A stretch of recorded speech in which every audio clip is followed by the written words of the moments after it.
mix. Sports mix.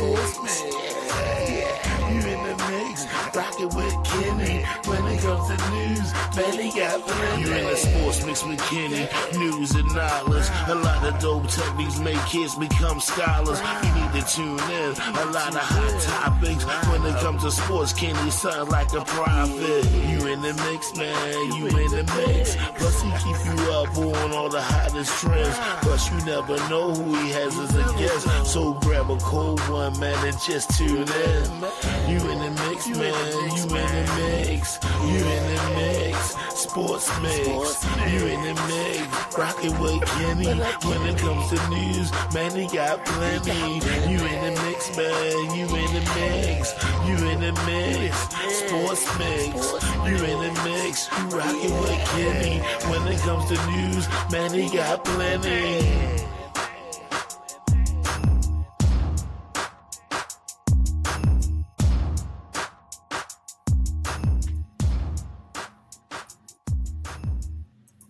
Oh, man. Sports mix. We in here. That's right. We in here. Right.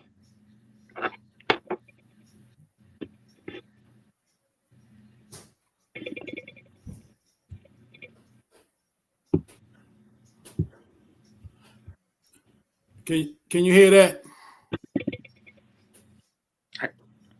I don't hear anything. Could you hear that? No. You hear that? Oh man, I had something for us. Let me see. Because it's worthy. It's worthy this week. Let me see. Let me try it now.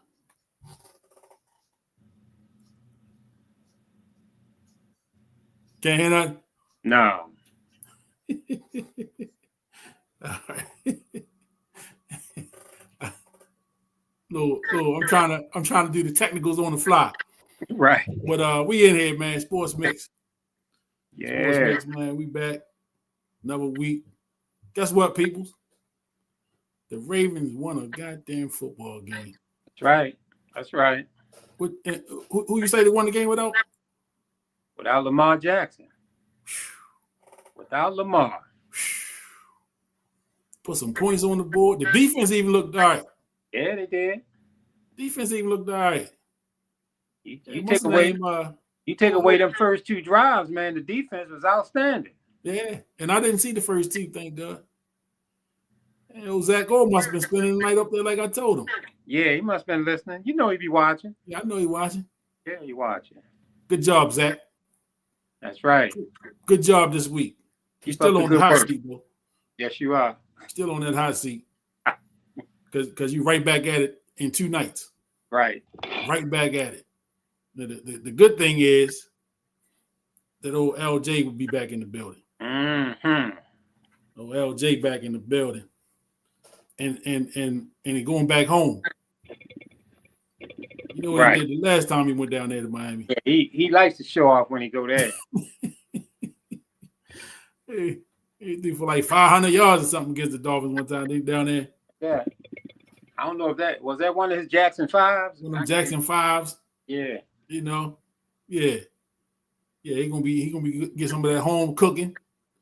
Probably had to buy about 500 tickets. Yeah, he definitely put out some scratch for this one. Yeah, he put some money out for this one, and probably had to get a suite. I know Tyler was hoping that he sit out another game. He a Florida boy too. Yeah, he looked good too. Yeah, he looked good. I mean, he looked good for a backup. Yeah. No but I think he perfect for this team. You know what I'm saying? I mean, he showed us a couple years ago, and I ain't mad at him for trying to, go get some money. Yeah. And see if you was worthy of a starting job somewhere. I ain't mad at that. Mm-hmm. But I think he tailored me for this team, for the role that he's in. I think he tailored me for that, man. And they get paid, so it ain't no shame and no harm in going out there and collecting a paycheck. You know what I'm saying? So yeah, I ain't mad at that, man. I was excited just to get a win, you know, and to see the defense playing, you know, because we've been able to put them on the whipping board the last month, you know, easy. Yeah. Just smacking them around, you know what I'm saying? So it's all good, man. We got the dub, you know, right back at it Thursday night. So you really get a couple of days off and you're right back at it. But the good thing is that they get another long break after this Dolphins game, you know, to rest up some guys and, you know, to get a little healthier. So, you know, it's good to see some of them guys coming back. You know, Ricard was out there banging heads and Raekwon Smith looked good. Yeah. You know, young Wiggins got him a pick. You know, so defensively, what we got? I got to bring my roster out. You know, I be slipping with the names. You know what I'm saying? So let me get this roster sheet because I'm gonna give everybody the proper food. Yeah, Roquan looked good. Trying to find my guy.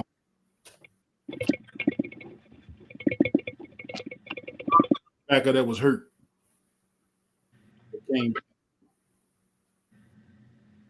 been out for a little while. Oh man, this is bad. This is bad, Kenny. Well, you know these people's names, man. What you think about the Ravens? What, defensive play or something? Yeah, linebacker.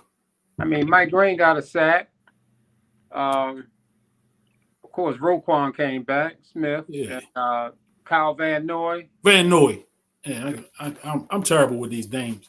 Yeah, I understand. I'm terrible with names, but I got a name that neither one of us gonna forget ever in life. I wish I had the theme. I wish I had everything set up. I was rushing to get home. I ain't had time to really get everything put up like I want to.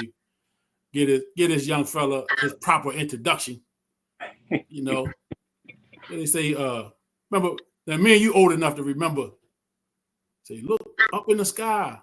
It's a bird. It's a plane. Who was that, Dean? It's Superman. Superman is in the building. Okay. Superman in the house. Superman is in the building. What's going on? Right. Superman is in the building, man. I drew that S on his chest and he never took it off. Never took it off, man. Keep it on, man. Man. We got Terry Nolan. Hold on. Coach Terry Nolan Jr. in the building. Coach, what's up, man? Not much, man. How y'all feeling today? Yeah, oh, man. Real good. Yeah. Hey, the Ravens won Sunday, so it's all good. Yeah. It's all good. We've been giving eulogies the last month. Man. Every Tuesday, you know, with these losses they've been taking. Mm-hmm. But we'll be able to celebrate a little bit tonight. Yep, that's good. Everybody in a good mood. You know, it was some babies made this week. Yeah. and the steaks was real good this weekend. And yep. You know, hot wings was popping, man. Yeah. The bed was a little bit colder. Mm-hmm. You know, yeah. People probably was calling out of work yesterday. Just partying. Yeah. It's like the Super Bowl. It's okay. It felt like we weren't gonna never win another game. Yeah. I don't know, man. We was in the rut. You keep up with the Ravens, Terry? A little bit here and there. Okay. I watch them hometown, so I support them, but I'm never really a big football person. Yeah. Yeah, we know. Yeah. We know your sport. Yeah.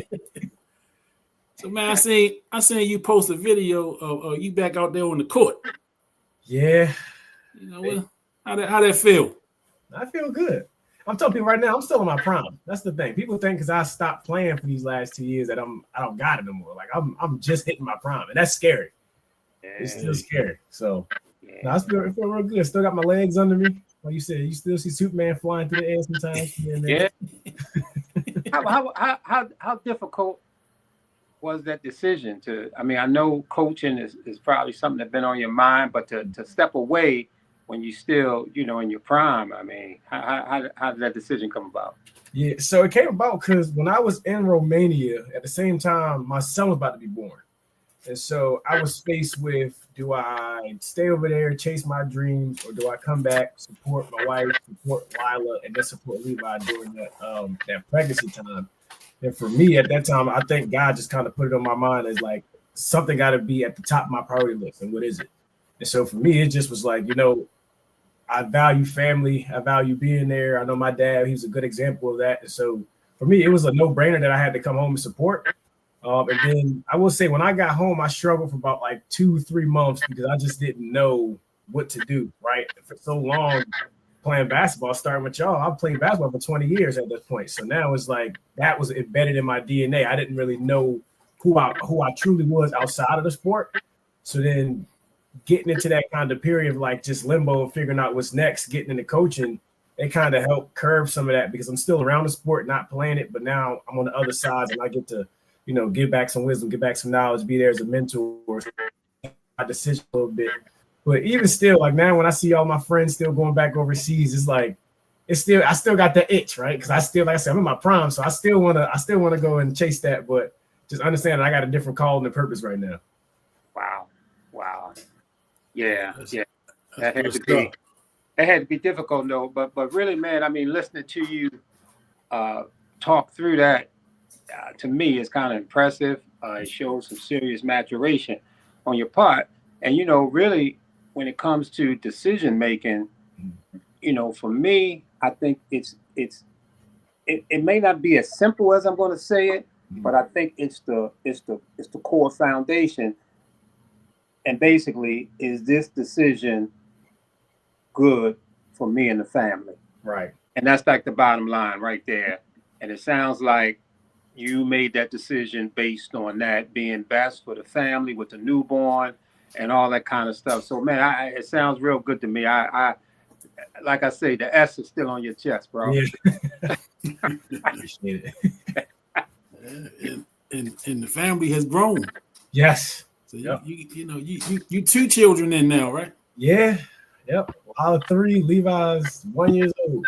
Both of them their birthdays is next month and then in December. So. Wow. Yeah, I got 2 of them now, man. Yeah, congratulations, man. Sir, I appreciate it. Now I had you on here before, and we've been able to chop it up a little bit, but it's always good, when I get to see young men that I, saw as little children. I mean, you was basically like 10 years old when I met you. Yeah. Now we, get through, have a stellar high school career. You moved around a little bit, but you had a good college career.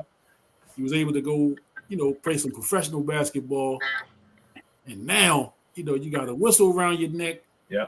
and you get to yell and cuss at the kids and pull your hair out, and you're going to have some gray hair in a couple of years like mine. So now you're on the other side of it. Mm-hmm. What is it that you see from – you got to separate, the player from the coach now. Yes. Right. So that was one of the things when I first started coaching, that was the hardest thing for me to do is the things that I'm telling the kids to do, I know how to do. Yep. And I don't understand how you don't understand or how you're not picking up what I'm telling you to do. Yeah. Yep. So how do you separate, Terry the player from Terry the coach? Yeah. I would say so it was easier to do it as an assistant coach because when I first got into it, I was coaching at Overly. So being as an assistant coach, I just had my role was more so player development, and then I would try to throw plays in here and there. So it was a lot easier to do it then. But now being a head coach, when you're trying to orchestrate so many different things, that first year for me, it was a struggle because it was like I'm trying to play chess, but I'm not able to move the pieces how I want them to move. It's like they got their own brains of their own, so they got to try to think and move with what I'm saying. So that was kind of hard because it was like I wanted to do it. I'm expecting you to do it. I know if you do it, it's going to work, but they haven't got there. Now I had to realize that in order for me to try to at least get as close to replicate me on the court, I got to just drill those habits in, day out. So now when they hear certain terminology, they able to implement it right on the spot. It just become habit. So that's kind of what I've been implementing all in the summer, going in the fall, is just them getting used to hearing my voice. If I say this, they do this, and it's just kind of reaction, but also just teaching them just how to play the game. I feel like that's the difference between when I was coming up with y'all and like now seeing the kids, like they just don't understand how to play basketball. Like you would think common sense is common, but it's not, right? The fundamentals is outside of basketball, how to play 5-on-0 without it being 1-on-1 and all these, a lot of dribbles like that. That's a lost art that I had to try to bring back to my team. Mm-hmm. And so now they're just kind of coming around to understanding how to play and kind of make those reads on the spot. Yes, sir. Glenny Moore, what's up, brother? Glenny checking in. Glenny had say he was a little under the weather today, so he wasn't going to join us. But what's up, Glenny? Hey, Glenny. Always a pleasure, my brother. So you know, Terry, you know, they say that folks like Michael Jordan can never be a good coach. Magic Johnson, these high level performers cannot be good coaches because they performed at such a high level. We know you as being somebody that's going to put that time in, that's going to grind, that's going to work out. You know, Ramel and Kenny, they was showing me a lot of things that you was going through, you know, working out and your body was changing and the physique was crazy and, you know, all these things going on and that grind. And even Ramel keep telling me, man, Terry, you up at 4 a.m, man. He up at 4. He already playing for the coaching and all this. He done worked out. He done did this. So that kind of discipline that you have, and here you are trying to push that onto some kids who may not have the level of talent that you had. Now, that's always, they say Jordan can't coach, Magic can't coach. How do you deal with that aspect of coaching? Yeah. Similar to what you said, right? Like just going up and being somebody that's not saying this is what you're supposed to do, but walking it through with them, right? I feel like the best thing that you can kind of curve somebody's growth is if someone that's already been there, they can give you those gems and wisdoms. That way it's you kind of helping their learning curve. So for me, it was like, I kind of remember saying I was getting up at 4 a.m, but I'm dragging players with me to the gym every time I'm getting there. So now they're seeing how a pro is supposed to work. They're going through the routine, and now they can actually say, oh, this is tangible for me to do, right? It's one thing if somebody says, all right, I was working out like Kobe. I'm working out 6 times a day. To the normal person, they're like, what do you mean 6 times a day? I get up at 9 o'clock. I get some breakfast. I might get 1 or 2 workouts, and I go to practice, and I'm done. Now I'm going to show you how you can get 6 workouts a day, right? So now it's like, that's kind of how I've been trying to do my approach with just still being able to play is like, I'm going to do everything with you. Like, I'm going to show you what it takes to be at that next level, as opposed to just saying, this is what you need to do. So that's kind of the approach that I've been taking. Yeah. When you young like you can do that. Yeah. The old head like me, I'm just telling you, listen, this is what it take nowadays. I don't even shoot around with the kids no more. Right. You know what I'm saying? When y'all was in the gym, I would get out there with y'all and run around a little bit, shoot a little bit. But now, nah, you ain't even doing it. I'm gonna be on the side. I might hold the ball. I might bounce it a little bit, but that's about as good as it get. And every now and then I'll take a shot. Yeah. No live action. Right. Don't come try to block it. Don't try to get in front of me. None of that. Mm-hmm. I'm gonna just take my little everything inside the 3. I'm not even shooting 3s no more. I'm out there. I'm playing with them every time we scrimmage, going up and down. Yeah, I know. Yeah, that's good stuff. Good stuff. I know, man. And the competitor in you, I know you don't take it easy on them. No. You know, I know you don't take it easy on them. I know you probably didn't dunk on. You got a big boy over there. I saw y'all last year. How tall is the big fella? He's 6'7". Ooh. Yep. Did you bless him yet? I did, but guess what? He dunked on me too. Well, he's supposed to. He's supposed to. That's what I'm saying. It took him a little bit. But when he did it, I'm like, that's what you're supposed to do. Yeah. He's supposed to dunk everything. And you know what? The thing I be telling kids, yo, that's basketball. Yes. If you play this game long enough, you're gonna get dunked on, you're gonna get crossed over. Yep. All the stuff that y'all think is embarrassing or you don't want to be on the real, yo, that's part of it. Mm-hmm. Your favorite player has been crossed over, he's been dunked on, everything you can think of, all the stuff you're afraid to get up, he hasn't had it happen to him. Yes. Play basketball. Mm-hmm. You know, that's it. Just go out there and play the game, but show me that you love it. Right.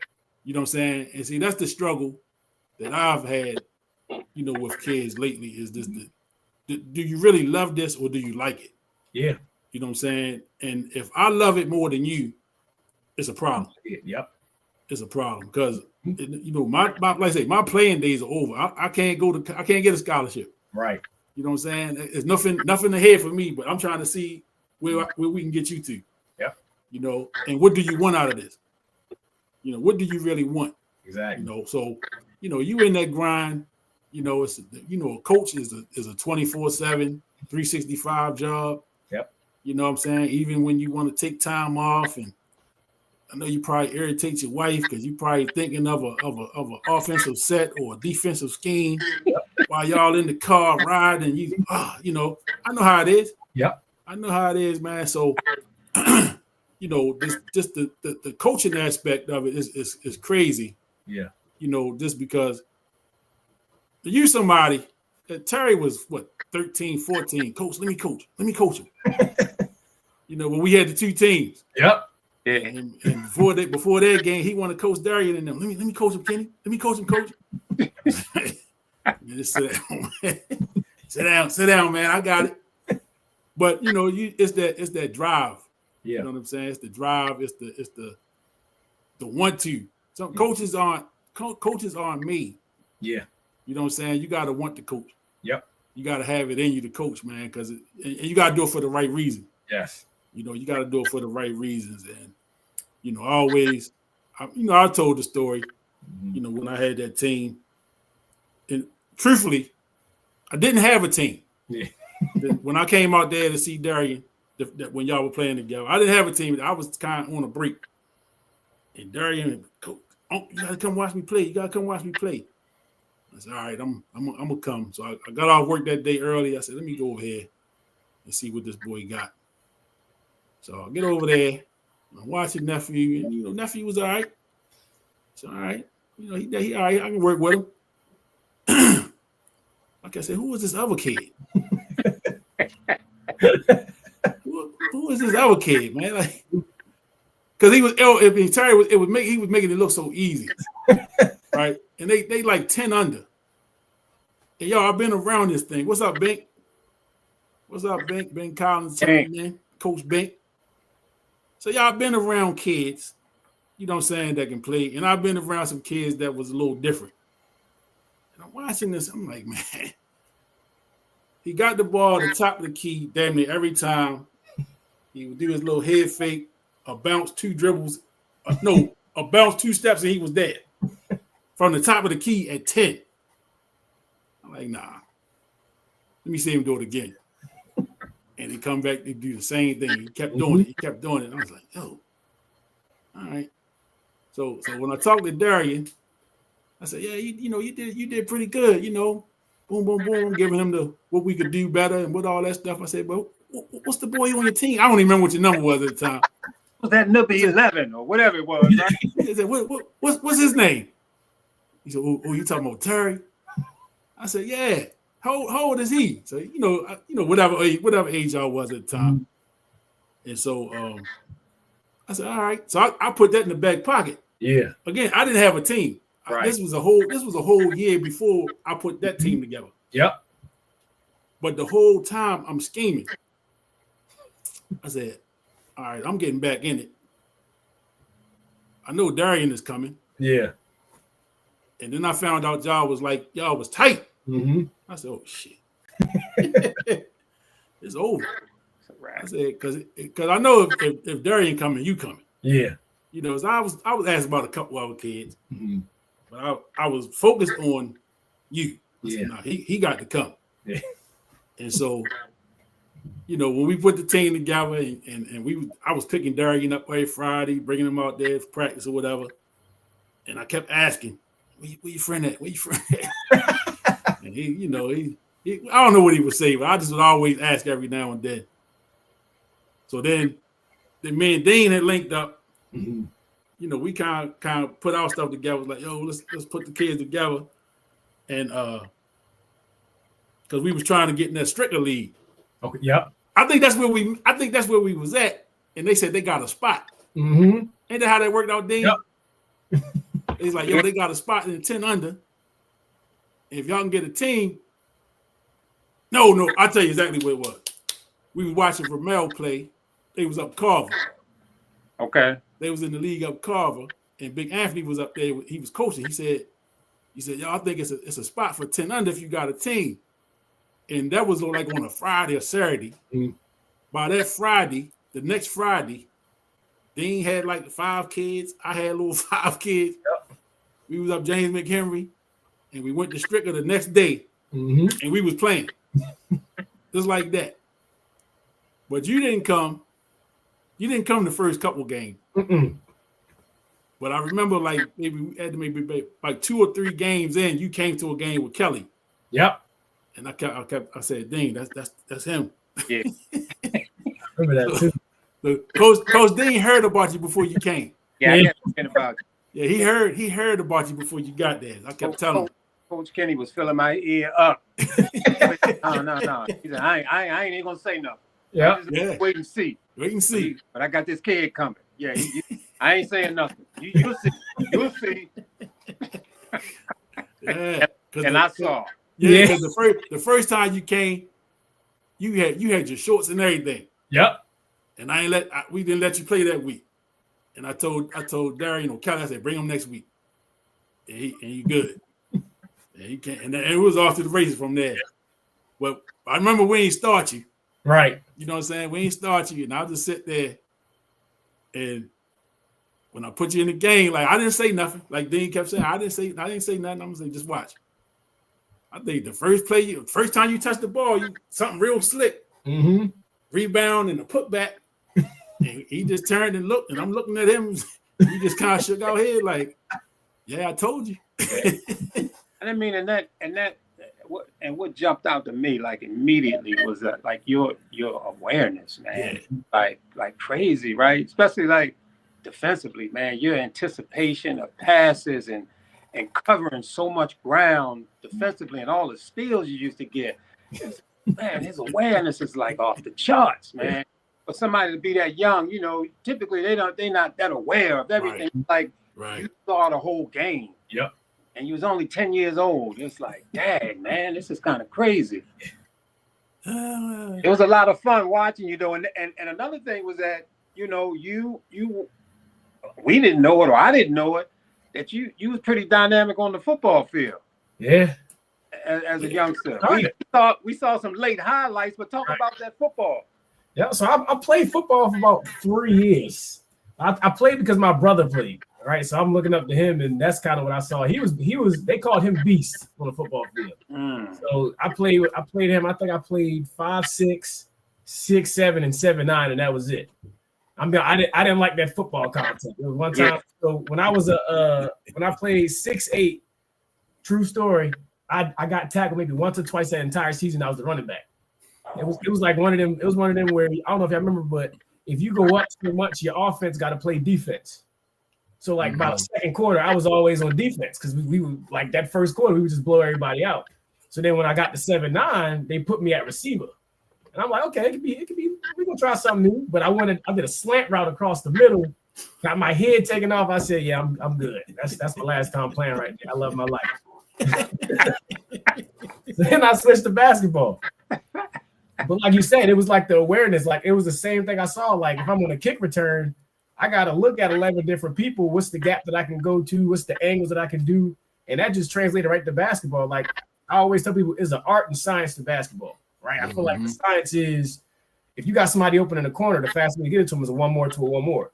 So I'm going to just jump the lane right before you can get it. And now I'm going off to the races. So I always kind of understood it and was able to think through what you're going to do. So, yeah. My guy, Damon, what's up, brother? Thanks for checking in. Yeah, man, that run, like I say, I've been around some kids that could, especially younger. Younger kids is more you molding them, you're trying to get them right, trying to teach them. And I've been around a few that kind of were just a little different. And like when that first game, you know, like it was a no-brainer. Like I say, me and Coach kind of looked at each other and just ain't really say nothing, just kind of shook our heads like, yeah, that's what it is. But see, not only that, the other kids did too. Yeah. You know what I'm saying? The other kids, like they picked up on it right away. Like, yo, he good. Yeah. You know, and you became like a safety net for the rest of the kids, man. Like, I remember, man, like we'd be there, we'd be at wherever we was playing at. Game started at 6 o'clock. It's 5:55, and you know Kelly gonna get y'all there right on time. Yep. You know what I'm saying? Y'all ain't gonna be there to warm up and all that here, y'all. But the kids be looking around. They don't even be wanting to warm up. They looking around, keep looking at the door. They looking at that door. Looking at the door like, man, what? Ain't nobody saying it, but I know they think it. Where Terry at? As soon as y'all come running in there, boy, they get that. Yep. You know, yeah, he made it. You know, but that, I mean, to have that impact, right? And like Coach said, man, we got to see you close up early. You know, really, really young when you was really raw. You didn't really, you know what I'm saying? You really hadn't been taught a lot, you know what I'm saying? You just kind of you did some things naturally. You had natural instincts. And I just remember, you know, I always would tell your father, I said, man, listen, I don't care what floor you put him on and who's on it. He gonna be all right. He gonna be fine, man, you know, because all he gotta do is make the adjustment. Yeah. To what's going on. Once he figure out what level everybody else is at, he'll adjust to it. Yep. You know what I'm saying? And that's just because you just had a natural thing. You know what I'm saying? Whatever that thing is that you know you were blessed to have, you know, you had it. And I just like to say, I never doubted for a second. Yeah. You know, where you could go. The only thing, and me and Dean talked about this before, we always say, you know, the same thing we say about AI. If Terry grew to about 6'6", 6'7", you know, we probably wouldn't be talking to you now. We'd be doing you be playing somewhere right now, you know, in that association. You know, because I mean, your ability was second to none to me. Yeah. Like, and I would talk about you in rooms where people look at me like, man, what are you talking about? And y'all know who I'm talking about. Yep. Y'all know who he is. Don't act like you don't know. You act like you ain't seen him. Who put him up against whoever. Yep. You know what I'm saying? And so I talk about you and I brag on you all the time. You know what I'm saying? Especially during high school years. Oh yeah. When it was, you know, this team or that person. You know, and our little old Mount Carmel. Yep. Taking names. You know, taking names and giving out little butt whippings. Yep. You know, and I've always said it, you know, people can like it or not. When you the first year you played varsity, your sophomore year, that team was a pretty solid team, top to bottom. Yeah, I think probably in your 4 years, that probably was the best total team. Yes, that I think. You know, your senior year, y'all had a good team too, but that team just ain't really have any gaps in it. Right. And y'all got to be number one for a time. Yeah. In the area. But what I say, what I've always said was, because you didn't start. Right. But I would tell people, when he go in the game, he's not coming out. Right. So it don't matter if he started or not. Because he is going to finish. And ain't going to be a factor in the game. Yep. You know what I'm saying? So, you know, who was the best player? You know, some people say this, some people. Superman was the best player on the team. Yeah. Bottom line. You know what I mean? And if your teammates keeping it real, the coaches keep it real, they know. Yep. They know. When I was at your senior day at Mount Carmel, the guy that was doing the announcements was talking about the record during your time there. Yep. And he said it. He said, you know, I think, you know, that Terry had a big part in why we did all this winning in these years. I said, man, he right on it. Absolutely. You know what I mean? He right on it. And, you know, I don't have no, it is what it is. You know, I'm going to be, you one of my guys, so I'm going to go with my guys 100 out of 100 times. Right. You know what I'm saying? The same way when I would go up Lake Clifton and watch Chauncey play. Mm-hmm. You know what I mean? Chauncey didn't start, but he understood what his role was. Right. And he fulfilled it. And there were some games they wouldn't have won without him. Mm-hmm. You know what I'm saying? And that's one of mine. You know, all of y'all.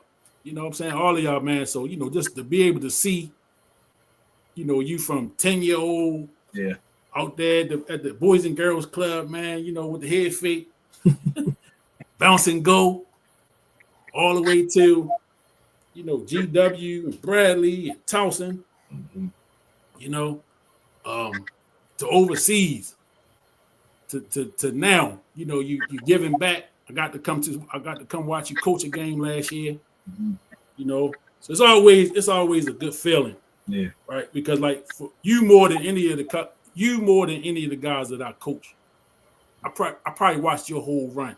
Yeah, you know what I'm saying. I probably watched your whole run. So it's always just a good feeling, man, to see. You know what I mean? To see, and then to see you giving back. Right. You know what I mean? Because I remember you when you was the little hard head. Mm-hmm. I remember having to kick you out the gym one time. you know, maybe just being a kid. Right. You know what I'm saying? Just being a kid. And you know, I'm proud of you. You know, I always tell you that. You know what I'm saying? Proud of you, man. Proud of you know, you're a father now, you're a husband. You know what I'm saying, man? You're a great example to the young kids that you're coaching. You know, you've always been a leader. Yeah. You know, so it's just good to see. You know, it's good to see, man, and just to be a part. And you know, when I get an opportunity, I'll you know, I'm gonna come over there and check you out this year. You know, I'm still coaching, so when I can get away, when our games don't coincide, I'll definitely slide over and come check you out. You know, see what y'all got going over there at Rosedale Christian. Okay, there you go. I was just going to say, tell the listeners what school you coaching at, and then also, you know, I know you talked about coming home and making that decision. You know, the family, children being born, and all of that. So, how did you actually get into that position of head coach? Yeah. So, how it started was once I came home, I connected with Coach Will Watts, head coach over there at Overly. And he was looking for an assistant coach. And like I said, I was kind of in that limbo period of just trying to figure out what I was going to do. I knew it was going to at least be around the time that the high school season would end before I would even make that decision of going back overseas. So he brought it to me. I went to one of their practices, and I love the atmosphere. I love what he was putting in. I love the drive that he had and like the preparation he was preparing for the season. Like for me, that kind of stood out because I'm like, this isn't just a public school. Like he's running this like it's an actual college program. So that it kind of attracted me right then and there. And I was like, sure, I'll get into coaching, but I'll do player development, right? Because that's kind of something, the thing that when I was coming back home from school, I was training a little bit, so I was more comfortable with that part. So came in there as a player developer, but then I was also, you know, I had wisdom of coaches, so he leaned on me for advice. We had a very successful season that year. I think we had won 20 games. We was the county champions. And then once the season ended, I was still in that limbo period. But Rob Long, who is the head coach now at Rosedale Christian Academy, he was the head coach when I was at Mount Carmel for the women's team. And he was connecting with the AD at Rosedale, and he was like, hey, we're going to try to switch coaches. If you want this position, like, let me know, and I can put in a good word. So it's one of those situations where I'm like, you know, like, let's see. I'd love to be a head coach. So went through that whole interview process, and within probably like 2-3 weeks, they was like, yeah, we're going to move forward with you as the new head coach. Wow. So that's how everything kind of unfolded. I think the reason that I kind of got it was because I had a forward vision. It wasn't like I just wanted to come in there and just be the head coach, and this was like a stepping stone. It was like, no, like y'all don't have a program that's been established. For me, I want to build a national program. That's my goal. So for me, I want to have a pipeline. I oversee the varsity, the JV, and the middle school. So for me, it was like, can I get free reins of the middle school as well? It was like, yeah. It's like perfect. So now I got something that I can recruit when you 6th, 7th grade. I can train you up, get you to JV, and then when you get to me, you already ready. You already know what to expect. You've been in the program for so long. But I also get more of an impact to mentor you over a longer period of time. So I can prepare you for when you do go to college or when you do have a child or you're the leader of your household. I can prepare you for that. And so when they kind of saw that vision and then like the mentorship, they was like, yeah, it's a no brainer. It kind of fits perfectly. So yeah, that's good stuff right there. As I look back and being with Coach Kenny with the little boys, and I did baseball, flag football. We did flag football together. We talking 5 to 7 year olds. Baseball, I did 5, 7. And basketball, little kids playing. Yep. And the incident where you were playing and we were at that championship game, and the game, every game was tight. We were able to pull it out and we made it to that championship, and it was like 14 seconds left on the clock. And when I drew the S on your chest, and you went back in the game and pulled that game out for us, me coaching little boys, I'm like a day-to-day guy. I never look beyond to see what can these kids do, in high school or anything like that. I never looked at that because of, the age of the kids. Yeah. And you guys were very young, so it was all about here and now in the moment. And I never was faced with that moment again. And you were going out in the game. I pulled you back. Everybody else went on the floor. And I just put an S on your chest. Mm-hmm. And I said, Terry, did you know what that is? And you said, yeah. I said, what is it? You said an S. I said, what that stand for? And you said Superman. I said, all right, go ahead. Go ahead on it. And you went on in there and you did the thing and you won the game. Mm-hmm. And that was that moment. But I'm saying that moment came full circle. Yeah. You got the trophy right there. that moment came full circle. Yeah. Man, I swear, man, when Coach Kenny sent me a highlight of you dunking on a 7-footer, man. Yo, now that was some real Superman stuff, man. That was a moment, man, and I'm telling you, man, that moment when he sent me that clip. And I just kept playing that clip over and over and over. And every time I saw you going up, I saw the S on your chest. Yeah. Mm-hmm. And you slamming that thing over. I mean, a 7-footer from Florida State. I mean, we're talking a prime university. Mm-hmm. You were a freshman. Yep. This was no joke, man. Mm-hmm. I mean, like that moment, man, was so special to me, man. It just hit my heart, man, because that was just such a special moment, man. And but I hear you talk about coaching, because here you are dealing with high school students and middle school students. So that whole thing of looking ahead, which I didn't do with the little kids, that's with you. You looking ahead. You preparing folks for life after basketball, for college, for all that kind of stuff. Talk about the forward looking and all that kind of stuff as far as with coaching style. Right. So for me, I mean, I was blessed with great coaches, right, coming along the way, where everybody along my journey just dropped me seeds, right, whether it was through the game of basketball or just through life, right? Because I feel as though one of my things I always say is how you do one thing is how you do everything, right? So how you prepare for basketball is going to be the same way you prepare for a test, going to be the same way you prepare for anything in life, right? Like basketball is a controlled environment that can be used as examples out in life. And so when you are in a season, and y'all can attest to this, you spend so much time with a kid that you either going to help them or hurt them. And for me, if I got you for 4 years and we're spending so many hours together, 5-6 months straight, like I have a huge impression on you. And so for me, it's just looking at it like I don't want to waste no time, right? Not saying everybody's going to go D1, D2, or D3, or even go to college and play basketball, but all of them are young men. And the goal someday is to have, wife, have some kids.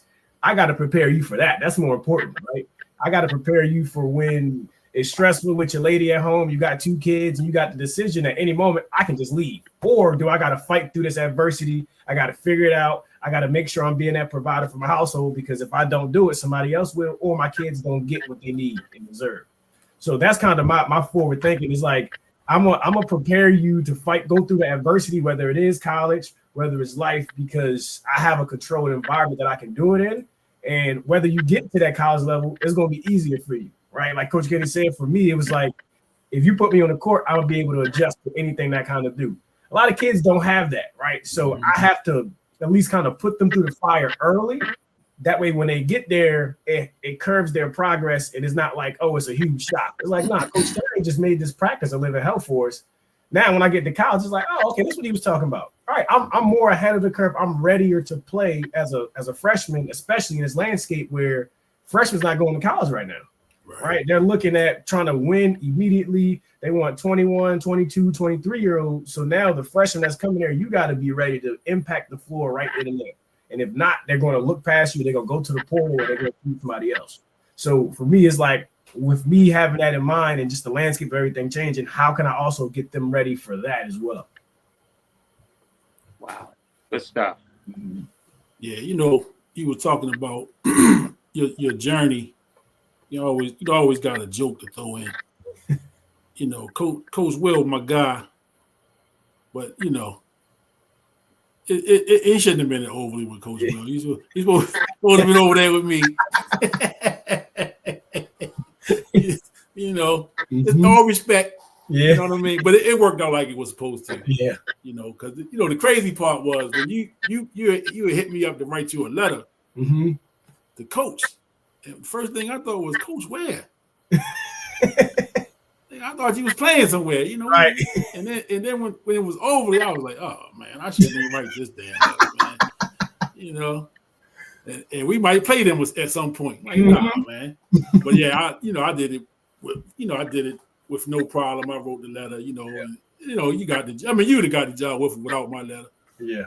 Just because of your reputation and your willingness, man. Like I said, you work hard as a player. I know you're gonna work hard as a coach. Yeah. And I know that you had coaching in your blood, just from a young kid. You always wanted to kind of use the whiteboard and draw something up, or you kind of telling, coaching your teammates. Yeah.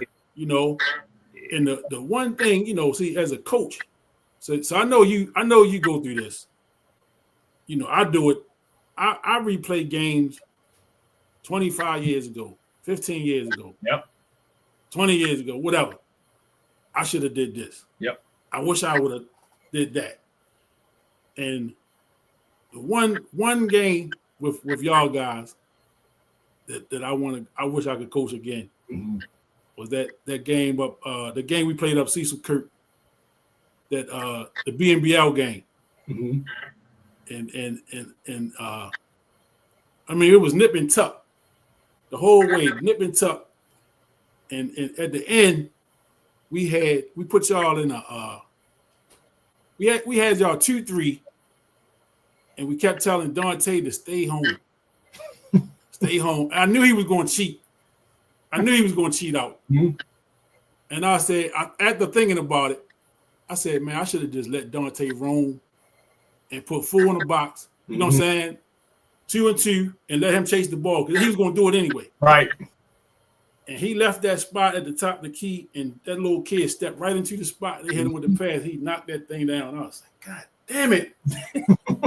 But I knew, you know what I'm saying? But when you hindsight is 20/20, as they say. Yep. And I replayed that 1,000 times, and I was like, yo, I knew he was going to chase the ball. Yeah. I knew if I'd have had Chauncey and whoever else was at the top, you and David at the bottom, or you and Mark, whoever was down the bottom, left y'all down there, because you would have covered up anything down the bottom. Right. And you'd have helped up top if need be. Just like Coach Steen said, you just covered so much ground, but Dante just was a wild card. Yeah. He had the energy. He was just going to chase the ball. Right. You know what I'm saying? And sometimes it worked. In that particular time, against a team with a little bit of discipline, you got to stay home. And I remember walking out the huddle, and even as the play was going, I kept saying, stay home, stay home. And he saw that ball. He chased that ball. And I was like, yeah. But, I do this all the time. There are certain games where I just replay, like, damn, if I did this. Or I just take it back to your team. Keep it. If we'd have kept the ball in your hands a little bit more. Yeah. You know what I'm saying? Because, remember we had to get to the point with the press where we had Terry take it out, get it in, and get it back to him. Because nobody was going to stop you. Because he could break the press on his own. Yeah, you can break the press on your own. Press on his own. But we get it to whoever. We get it to Dante over here. We get it to Chauncey over there. Just give it back. Yeah. Because they pressing us, so they're gonna trap over there, and they was a little, they wasn't gonna get it past. Right. Let's give it back and get down court, and we good, But man, it's just we come from that old style mentality. Yeah. You brought so much to the team. Like it's like where, like if because nobody could cover like you, so nobody was gonna rebound like you. Right. Nobody was gonna block shots like you. Right. You know what I'm saying? So it was like, if I take you from under the basket, it's gonna be a liability somewhere. Mm-hmm. You know what I'm saying? But then I'm thinking, now, of course, after the fact, if I keep the ball in his hand, he gonna make something happen with it. Yeah. You know what I'm saying?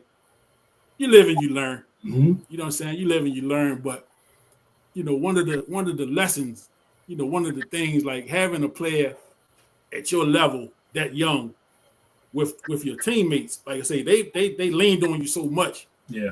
And I remember telling them, when you went and played with Gerald and them, and the next year we was in there and we in practice, and I'm in one of my little moves. I'm cussing and fussing, and I said I had to stop, blew the whistle, and I said, everybody look at the door. Y'all remember how I used to come down the steps at James McHenry? Yeah. I said, everybody look at the door. I said, Terry is not coming through the door. Somebody gonna have to step up. Yep. Somebody got to get it together. Somebody got to step up. You ain't got to be Terry, but somebody got to step up. Yeah. Because he's not coming back. They was depressed. Yeah, they was. Yeah, they was depressed, man. When you stepped away, yeah, moved on, man. Look, they was part of the coaching was the psychological part of getting them back into the mood of playing ball without Terry. Right. You was such a safety, like Coach called you a safety net, man. Safety net, man. You meant so much to them kids, man, and they relied on your athletic ability and your smarts and your leadership. I mean, at a young age, man, it's amazing that they really relied on your leadership qualities at that young age, man. It was a sight to see, man. But I do want to ask you this question. I heard you mention, was it Romania or wherever you was overseas? Talk about that whole thing of going overseas. How did that happen, and what was it like? Was it a language barrier? Talk about that. Yeah. So when I finished up at Towson, that was my grad year. Crazy thing is, I actually had another year eligibility, so I could have went back. But I had my daughter, and master's school wasn't for me. I did my 4 years, got my degree. After that, I was just trying to play to go pro. And so we came off the best season that Towson had in their history, right? Well, I think we won like 26 games, went to an NIT. Wow. So I had built a good resume enough to at least go overseas and get some interest. So I signed with an agent, signed with Brandon Hunter. He used to play in the NBA. I think he played with the Celtics for a stint. So signed with him, and just when you were a rookie, when you get that first contract, it's like your eyes light up. It's like a dream come true. You just taking whatever it is. So Portugal was the first place I went to, not really knowing what to expect. You ask questions, but it's different when you hear something versus when you experience it. So what was the first place? Portugal. Okay. Went over there. Immediately is a language barrier. Granted, I had some teammates that they spoke a little English. It was broken, but my coach didn't speak much English. Right. So it's like we're in practice and he's trying to say something, and I'm not even looking at him. I'm just looking at my teammate like, what is he telling me to do? That way I can execute at least on what he's saying. But one thing they understood was put the ball in the basket. If I did that, it didn't matter what he said. So I started to understand that. I felt like I had to learn basketball all over again, because when I was playing in college, you taught somebody come across the middle, you hit them with that forearm. That's just normal. No cutters. You're not letting nobody cut in front of you. You go overseas, I fouled out in my first game in like 8 minutes because people cut the cross. I'm hitting them with it. They calling a foul. And I'm like, this is normal. Wow. Somebody trying to set a screen. I'm skinnying up, but I'm taught this shoulder going to hit your shoulder. You're going to get out of my way. I'm going to fight through my screen. He's falling over. They call that. I'm like, there's a whole new brand of basketball, even the travel over there. People, they do the jab step where they go, but technically it's a travel, but in America, they don't call it before they put the ball down. No, you have to put the ball down before your foot leaves the floor. They're calling it every time. Because when you're over there, they see it as a disadvantage to their players. So they're like, I got to make the game as fair as possible. So that was a complete adjustment. But on the other side of it, I had brought my family over there with me for my first year too. So I'm adjusting to the game, adjusting to the basketball, adjusting to being a pro, trying to manage finances and everything in a new country. But I'm also having to help them adjust as well. Like my daughter, it was easier for her because she was one at the time, so she don't really know much English. You know, she just got here. So for her, it was kind of easier. She eating fruits, getting used to that. But for my wife, it was like I'm trying to balance that because when you're overseas, you think you got all this free time, but you actually don't. Like for us, we practice 9 to 12. We had lunch from 12 to 2. Then we practice again 4 to 6. And now I'm trying to come home, spend time with the wife and all that stuff. So now she's home the whole day, not knowing where to go because she don't know if it's safe or not. So it was just a lot of things that you naturally just have to adjust to when you just kind of switching environments. And then also, I would say for me, my rookie year, I broke my coach's arm. So we're in practice. I'm driving baseline. Somebody pushed me out of bounds, but he's standing right there where the pad is. So when I get pushed, I run into the pad. He tries to stop me. I run into him, and his arm breaks. Then in there, I learned that there's business and politics at that point, right? He did not like me after that point because I broke his arm. So because of that, now it's like they don't want to play me. I have a crazy short lease. I do one thing, even though I score, I get taken out. So now I would say I went over there in November. The season didn't end to about June. From November all the way to January, February, I'm facing that trying to turmoil, right? Them trying to, how it felt like for me is they were trying to get me to quit, right? I would show up to the game, and when you're over there, only 5 Americans can play, but we have 6. So I'm thinking I'm playing. Everybody get past their jersey out, and they don't give me a jersey. They're like, oh, you're not playing today, right? And it's not even like I'm prepared for it. Or days where I'm like, I know I'm not playing this game, so my mind's not on the game. Now they give you your jersey with surprise, like, nope, you're actually playing, where you wasn't practicing on the playing team. So there's a lot of the psychological games that they're doing. And I would say at one point I was down on myself. I'm like, you know what? I don't want to do it, but I have resilience. I'm not going to quit. So it's my will versus your will, right? And then I always feel as though God has my side because that's just kind of how I've been positioned and kind of raised. And so it wasn't until February that coach, he decided to quit and leave. They brought in a new coach. And after that, the coach was like, I don't know why you're not playing, but I'm about to play you. And from there, like we were dead last.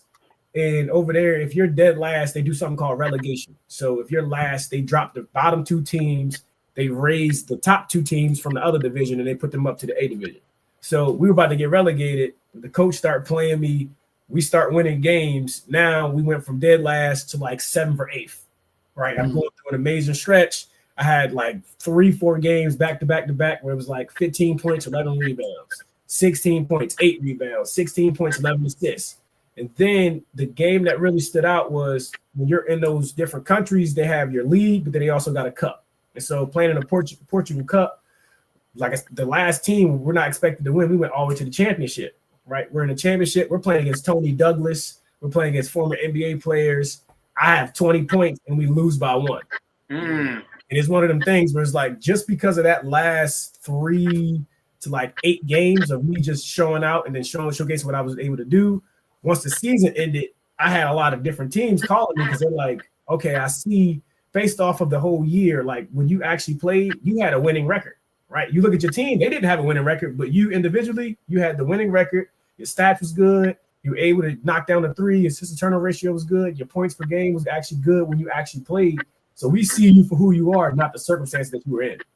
So that was good. But then when I went to Romania, I thought I had adjusted, but it was a complete another adjustment, right? I went over there and there's only 2 black people in the entire, like the city I'm staying at. It was called Foxani, Romania. It was me and my teammate. That was it. So now when you walking in the street, everybody's staring at you because they're like, I've never really seen one of you, right? So adjusting to the food. Like the food was horrible. They'll give you like baked chicken, but it's not fully baked. The chicken's still pink, and then as a side, they'll give you pickles. So now it's like I'm going over there is a whole new adjustment. I'm supposed to be making more money, but they haven't paid me. Right? I go over there in August. I don't get paid for August, September, or October. And I got a daughter, a wife, and I got a child on the way. So it's like it was a lot of stuff that I had to go through, and that also was what led to me thinking, like, if what's more important right now, this perceived notion that I got to chase these goals or I got to provide for the family, and that was kind of my decision right in there. Yeah. Wow. Interesting. Yeah. That's definitely interesting and a crazy going to another country. Yeah. For anybody. Even foreigners that come to America to play in the NBA. It just got to be an adjustment. Yep. You know what I'm saying? And I know it's not easy.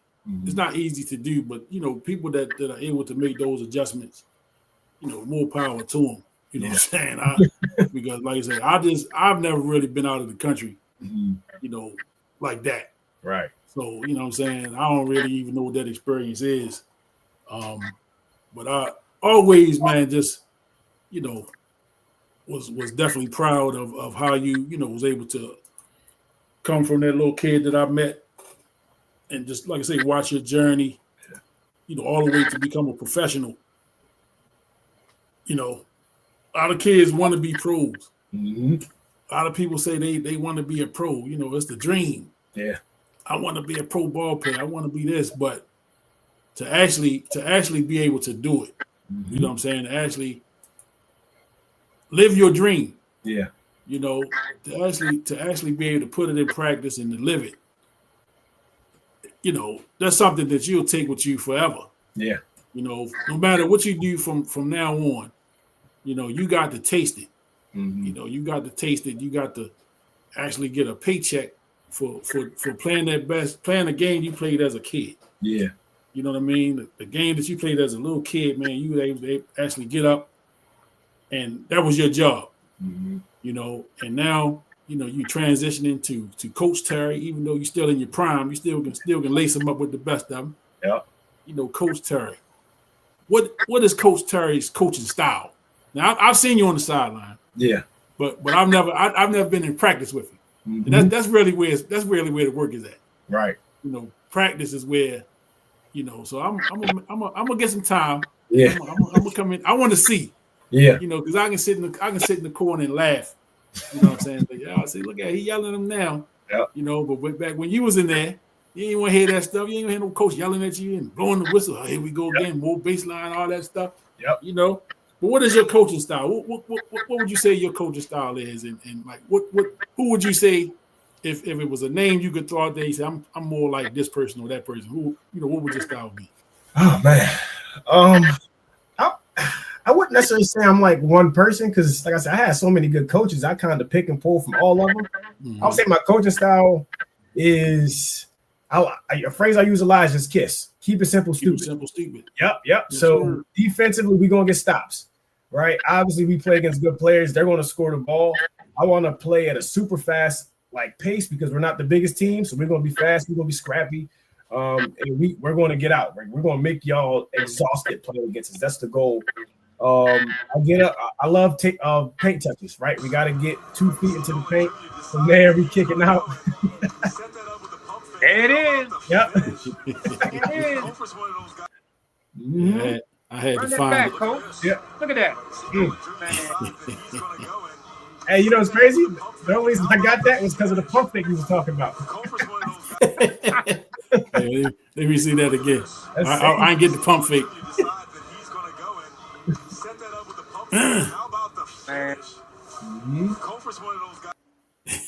Let me play it one more time. You see right here, he jumped right there. Set that up with the pump fake, and how about the finish? Yeah. I ain't mean to cut you off. Nah, you all good. That was nasty. Now, I was watching this live. Wow. Man, I had to stop. You could stop this game and all that. I had to stop it. I recorded it on my phone. That's a phone recording there. He sent that to me. And when I was at work that next day, man, I was stopping people in the hallway. Yeah, he just play on the team. Yeah, I just coach with him. Yeah, I was showing everybody. Yeah, man, that was crazy. That was crazy. Yeah, man. That's a classic. I know I done shared it 1,000 times. Yeah. Everywhere. But go ahead. I didn't mean to interrupt. Yeah. No, I was good. Yeah, I said man. I love paint touches, but I would say I'm really an X and O's type of guy. Like I got so much basketball knowledge in my brain. It's like I draw a lot of stuff out the fly, and I love to play chess. Right? Mm-hmm. Like it's not like one game to the next game. It may be our team may look completely different, but like I run next level plays. I run plays that you're probably not going to see any other high school team running. Very advanced, so many different nuances from it. But for me, I feel as though if I'm putting in these sets, my team, they have to understand that it's so many different options. How do I think through? How do I read the game? So I also coach from like a player's perspective, where it's like I'm helping you understand reads. If somebody does this got to be your reaction. If they go under a screen, you got to shoot it. If the hedge man hedge, you slip. Like so, I'm teaching the basketball instance of it. But for the most part, like I said, I love defense. We're gonna be really scrappy. We're gonna over rotate. We're gonna help. We're gonna scramble. We're gonna junk it up. We're gonna throw a press at you. But the next possession might be a 3-2 or 2-3. If you score on us, we getting the ball out. So you better get back on transition fast. And then offensively, like it's going to be hard to really stop us because, like I said, we're gonna throw a lot of different things at you. And I like to bully weak defenders. If I know that your big man can't hedge, I'm gonna put him in the ball screens the entire game until you switch. If I know that you're just going guard to guard and you switching everything, I'm gonna start slipping and I'm gonna post up the bottom man. So it's like I play chess a lot. Yeah, I gotta come watch it practice. Yeah, I want to see you in practice in that environment. Yeah. You know, you're always welcome. Yeah, man. I noticed, Terry, that throughout this conversation, we've been on here for over an hour, and throughout the conversation, I've heard you mention God 3, 4, 5 times in the conversation. Talk about your faith a little bit and how it plays a role and what you're doing now and all the things that you've gone through. It's not easy to go overseas, to be displaced like that. With your family and all that you're going through, you probably was dealing with some racism and all kinds of things that you were dealing with. But throughout the whole conversation, whether we was talking about, you know, you over at GW, Towson, overseas, coaching now, you've mentioned God. Talk about that. So, yeah, I was baptized early on with my godbrother, Ross. I know he played with us as well. But like Coach Kenny said, I was a knucklehead as a kid sometimes, right? I was good at basketball, but when you in that certain environment and you hanging around people, you're a product of it. And for me, I was a knucklehead, right? Yes, I was good at basketball, but at times I didn't make the best decisions, right? If I would have stayed with the certain group that I had, right, life would have been completely different for me. And so when I had got out of that environment, I moved into, I did a second, so I reclassified my 8th grade year, but who is now my godmom, she took me in, right? Every day in the summertime, we're going to church, right? And this was around the same time that my favorite cousin had passed away, and then my grandmother passed away a year later. So battling with death and, like I said, that environment, I was on a bad path. And so when she brought me in, we went to church a lot, right? I started to get questions to death. What's the meaning behind it? Why do people go?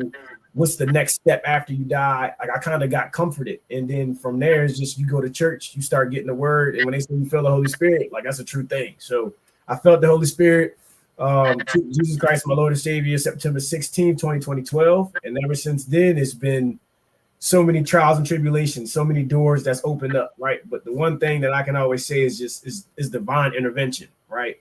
Whether it was Coach Kenny saying, hey, right, you are at this level. Granted, I want to keep you with my team, but for you to get to the next level, I have to push you on, right? That's rare, right? You don't come across coaches that's going to do that. A lot of times people do that. So if you just look at like my progress along the way, it's like, it isn't just because I was good at basketball. It's because certain doors were open when they really shouldn't have been, right? Or I'm in the right place at the right time. And so for me, I always understood that basketball was just the medium that God is using to propel me in life. I had a gift, I had a natural ability that, like you said, when I really wasn't training for it, I was still the best player out there. And I kind of understood that early. That's just something that's just kind of given to you from birth as a natural gift. And so when I started to understand who God was and then build a deeper relationship with him, it was just like certain things in life just kind of fortified my faith or tried it, right? Even times where like I went to Bradley and I felt like I was in a dark period and I strayed away from him, he never left me. He was always there, right? Talking about like the prodigal son. I can leave, but whenever you're ready to come home, I'm gonna be here for you, right? So just triumphing in that story where you look at Bradley's situation, I go to Towson, there's a complete 180.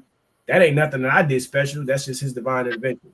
And so having that, and now just starting to instill it into the kids that I have coaching at a Christian school, that's been something that has been like super dear to my heart, because like if I feel as though if you don't have that faith, if you're not able to, take Jesus Christ as Lord and Savior, what happens after you die? Like we don't know, but what you can do is say, if this does happen, I have faith that if I die and I believe it, I'm going to this, I'm having everlasting life, eternal life.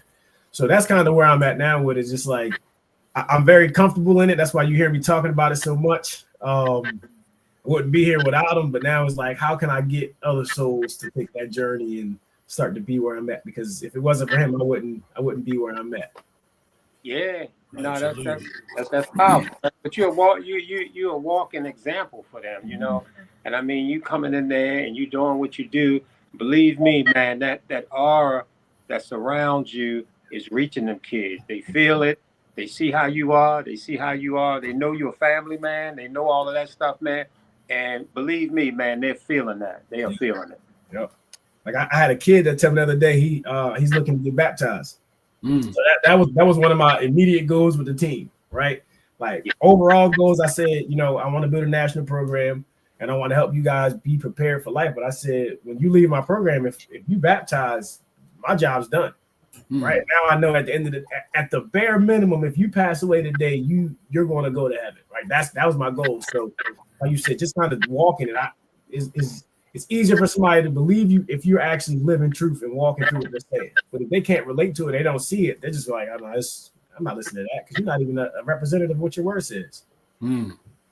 Yeah, that's some powerful stuff, man. That's real powerful stuff, And I mean, even and again, even as a kid, man, I remember riding out and picking you up, you and Darian up out there at the McDonald's. I think I was either dropping you off to your father, or your father was dropping you off, and y'all was getting in the car with me. We was going to practice, and I was talking to your father. This was my first time really talking to Big Terry, and I'm like, man, you need to come. You need to come to the game. He said, yeah, I'm gonna get there. I'm gonna get there. The son is talented, man. I said, you got to come to the game. He said, no, I'm gonna get there. So ultimately, he came to the game. Then I saw your mother coming to the game. Then I saw you had a cousin coming with you and an uncle. And then when I finally slipped up to Mount Carmel and I walk into the door to see the game, I see Big Terry walking around with a sign in his hand, name on it. So man, so through your basketball, man, through your talent, man, I just saw you just pulling. It was like a magnetic force kind of thing. Yeah. I just saw everybody just kind of coming together, man, and being at the game, and I see them all sitting over there together. So I'm coming to Mount Carmel. I mean, your father basically, man, running around that floor like I couldn't believe it. I couldn't believe it, man. He out there with pom-poms and man, it was just amazing to see, man. And that all come from you and your aura and your energy and all of that. It was just a magnetic thing to see all of that come towards you, and you pulled all of that together, man. Amazing. Shout out to Big Terry. Yeah, definitely. Shout out to Big Terry. My God for life. I mean, my God for life, man. Look, Dean, the year you stepped away, Big Terry was on the bench with me. I know that was a sight. I mean, Big Terry was on the bench with me, man. But hey, you know what? But like Terry, you mentioned like the divine intervention. I don't know, Terry or Dean, one of y'all said that. And like I say, Terry, you and your dad always kind of, give me the credit, give me more credit than I feel like I deserve for how things went. But like you said, man, it's I knew what we had. I think my job in that whole thing was to put you on the stage. Yeah. You know what I'm saying? That was the whole thing. I didn't not saying that if I'd have never took you from out there, I don't want to say took you because that's not how that went. Right. Because you know how our coaches get sensitive now. Yo, man, he stole my player. Right. No, that wasn't that. There was none of that going on. Mm-hmm. You know, but had somebody would have saw you, in that gym at some point, and your journey would have went. Mm-hmm. May not have went the way that it is. You never know which way would it go. Right. Right. But my thing was, I can take you and put you on the stage, so that we can see what you're working with. Mm-hmm. Right, talent wise, like I say. And once I kind of got around you and knew what type of personality you had, I understood that the moment is not going to be too big for him. Yeah. You know what I'm saying? He's not going to shy away from somebody with, talent up here and we supposed to be here. Like Terry not worried about that. And probably the most, we had the championship moment and we had some great moments. But it was the year that I took y'all up. We played up the Mellow Center. Yep. We 12. We a legit 12 under team. And we playing in a 14 under league with legit 14. Yep. And probably some 15. Yeah. But you know what I'm saying? And the game we played against Gerald and them, mm-hmm. they was Walter P then. Yep. And Gerald had them two big boys, mm-hmm. big, tall, skinny kids. And they beat us. They was beating us easy. Yeah. You know what I'm saying? And Chauncey, Darian, or Dante couldn't get the ball up court. They was frustrated. And Mark got the tussling with one of the big boys. Mm-hmm. And Mark slammed the boy. When the boy got up, he threw a punch at Mark and they kicked Big Boy out the game. Yep. So I said, well, Mark did what he's supposed to do. He got one of them out of here. Yeah. Now we was going to lose the game. Right. We were going to lose the game at that point anyway. But Mark, Mark was a little feisty. Mm-hmm. He wasn't the most talented kid, but Mark was feisty. He was tough. Right. Yep. You know what I'm saying? So he got that boy out of his element, man. Mark slammed him because you know how you going for the rebound. The boy was on his back, and Mark just boom. Yep. Get off me. So when the boy got up, he threw a punch at Mark. They kicked him out of the game. Mm-hmm.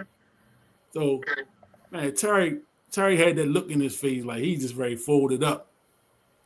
And you know how it is. You call the timeout, and I'm, doing what I'm saying. But after the timeout, I pulled Terry to the side. I said, listen, when you get the ball, you keep it. Yeah.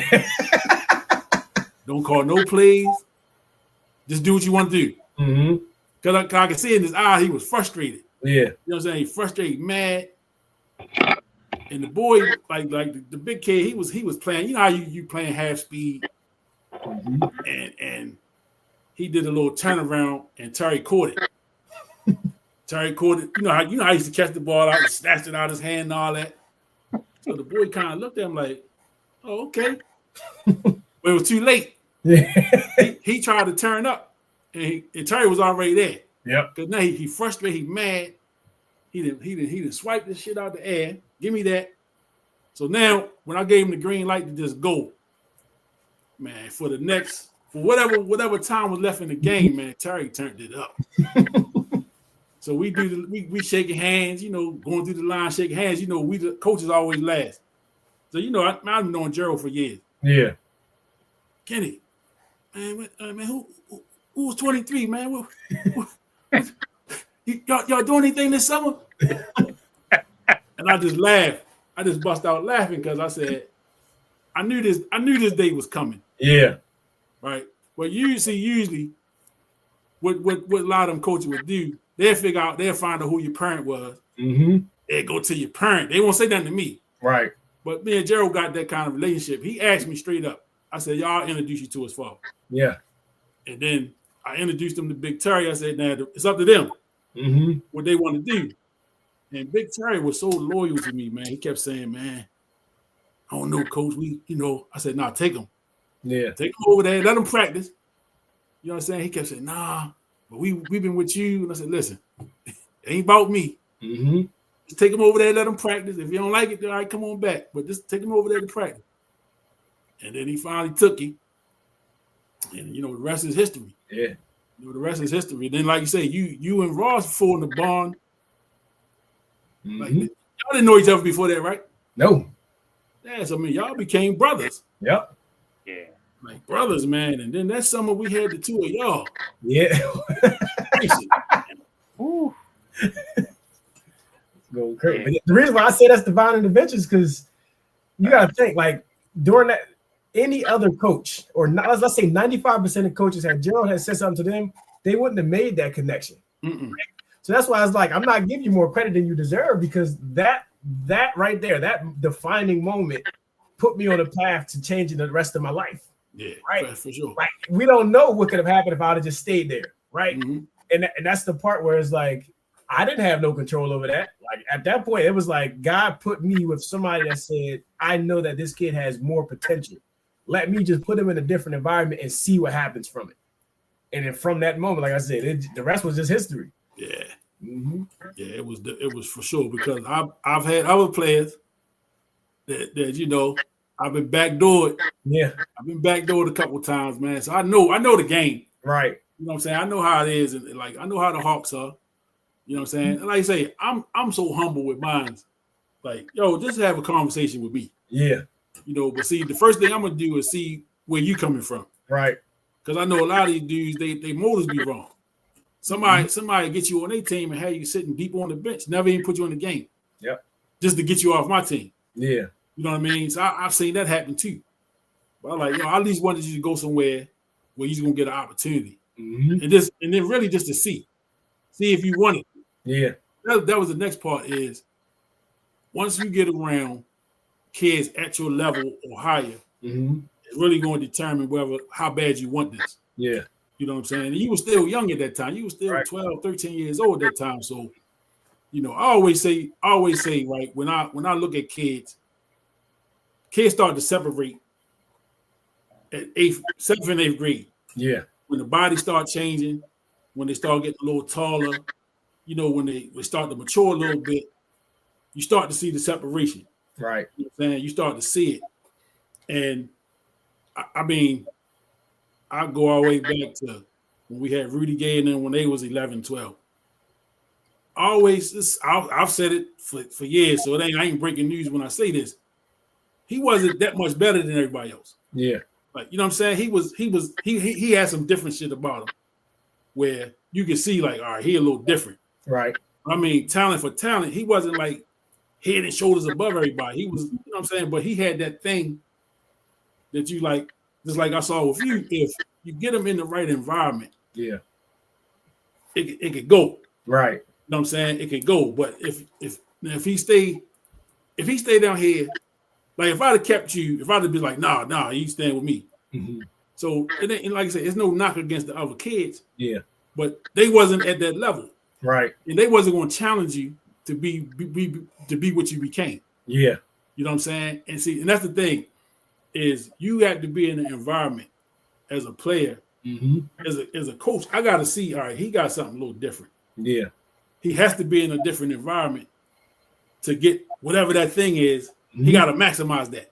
Yep. You know, he has to be able to maximize that. And if I'd have just allowed you to stay with me and you'd have been the star of the team the whole time and you scoring all the points and doing everything, yep, what would that really have done for you in the long run? Yep. Because you wouldn't have been challenged. Mm-hmm. You know what I'm saying? You wouldn't have been challenged. So, you know, like I say, practice, right, is really where you're going to earn your stripes. Yeah. You know, and again, that's coach talk. Mm-hmm. You know what I'm saying? You play the games and all that stuff. People see the finished product, but it's the grind. Yeah. You know what I'm saying? It's the grind. It's them 2-3 hours in practice every day. Mm-hmm. It's what are you doing when you're not in the gym with me? Yep. You know what I'm saying? It's that time. That's what's the difference. That's what separates a good player from a great player. Yep. You know what I mean? And when, you know, we talk to kids, and sometimes, like, you know, I don't like to sound like the broken record. And I don't want to just keep saying like I'm saying the same thing or I'm just hating. Because it's not. You know what I'm saying? Because genuinely, mm-hmm. anybody that I coach, I want to see them maximize the talent that they have. Yeah. No matter what level it is. I want to see you maximize and give your best every time you step on the court. And so when I tell kids, yo, every time you walk in the gym is an opportunity for you to get better. Mm-hmm. Every single time. It's not well, I ain't gonna practice hard today. Right. I'm gonna go hard tomorrow. Or I'm tired. You know, I was with my girl last night, so I ain't really got the energy. Like, nah. Yep. If you're gonna do this, we only here for 2 hours. Mm-hmm. I need everything you got for 2 hours. Yep. Because practice is supposed to be hard. Yeah. The games are supposed to be easy. The games should be easy. If you can work like you're supposed to, the games will be like boom, boom, boom. Because that's where the work pays off. Yep. You know what I'm saying? And so when I see a young Terry, you know, a 10-year-old Terry, man, that got a natural head fake, bounce, one bounce and 2 steps from the top of the key. I got high school kids that can't take a bounce and 2 steps from the foul line. Like, you understand what I'm saying? So you was and just naturally was doing and did it repeatedly. So it wasn't like it was a fluke. You did it multiple times. I'm sitting there like, yo, this 10-year-olds don't do this. Right. So it's like, yo, you doing something naturally.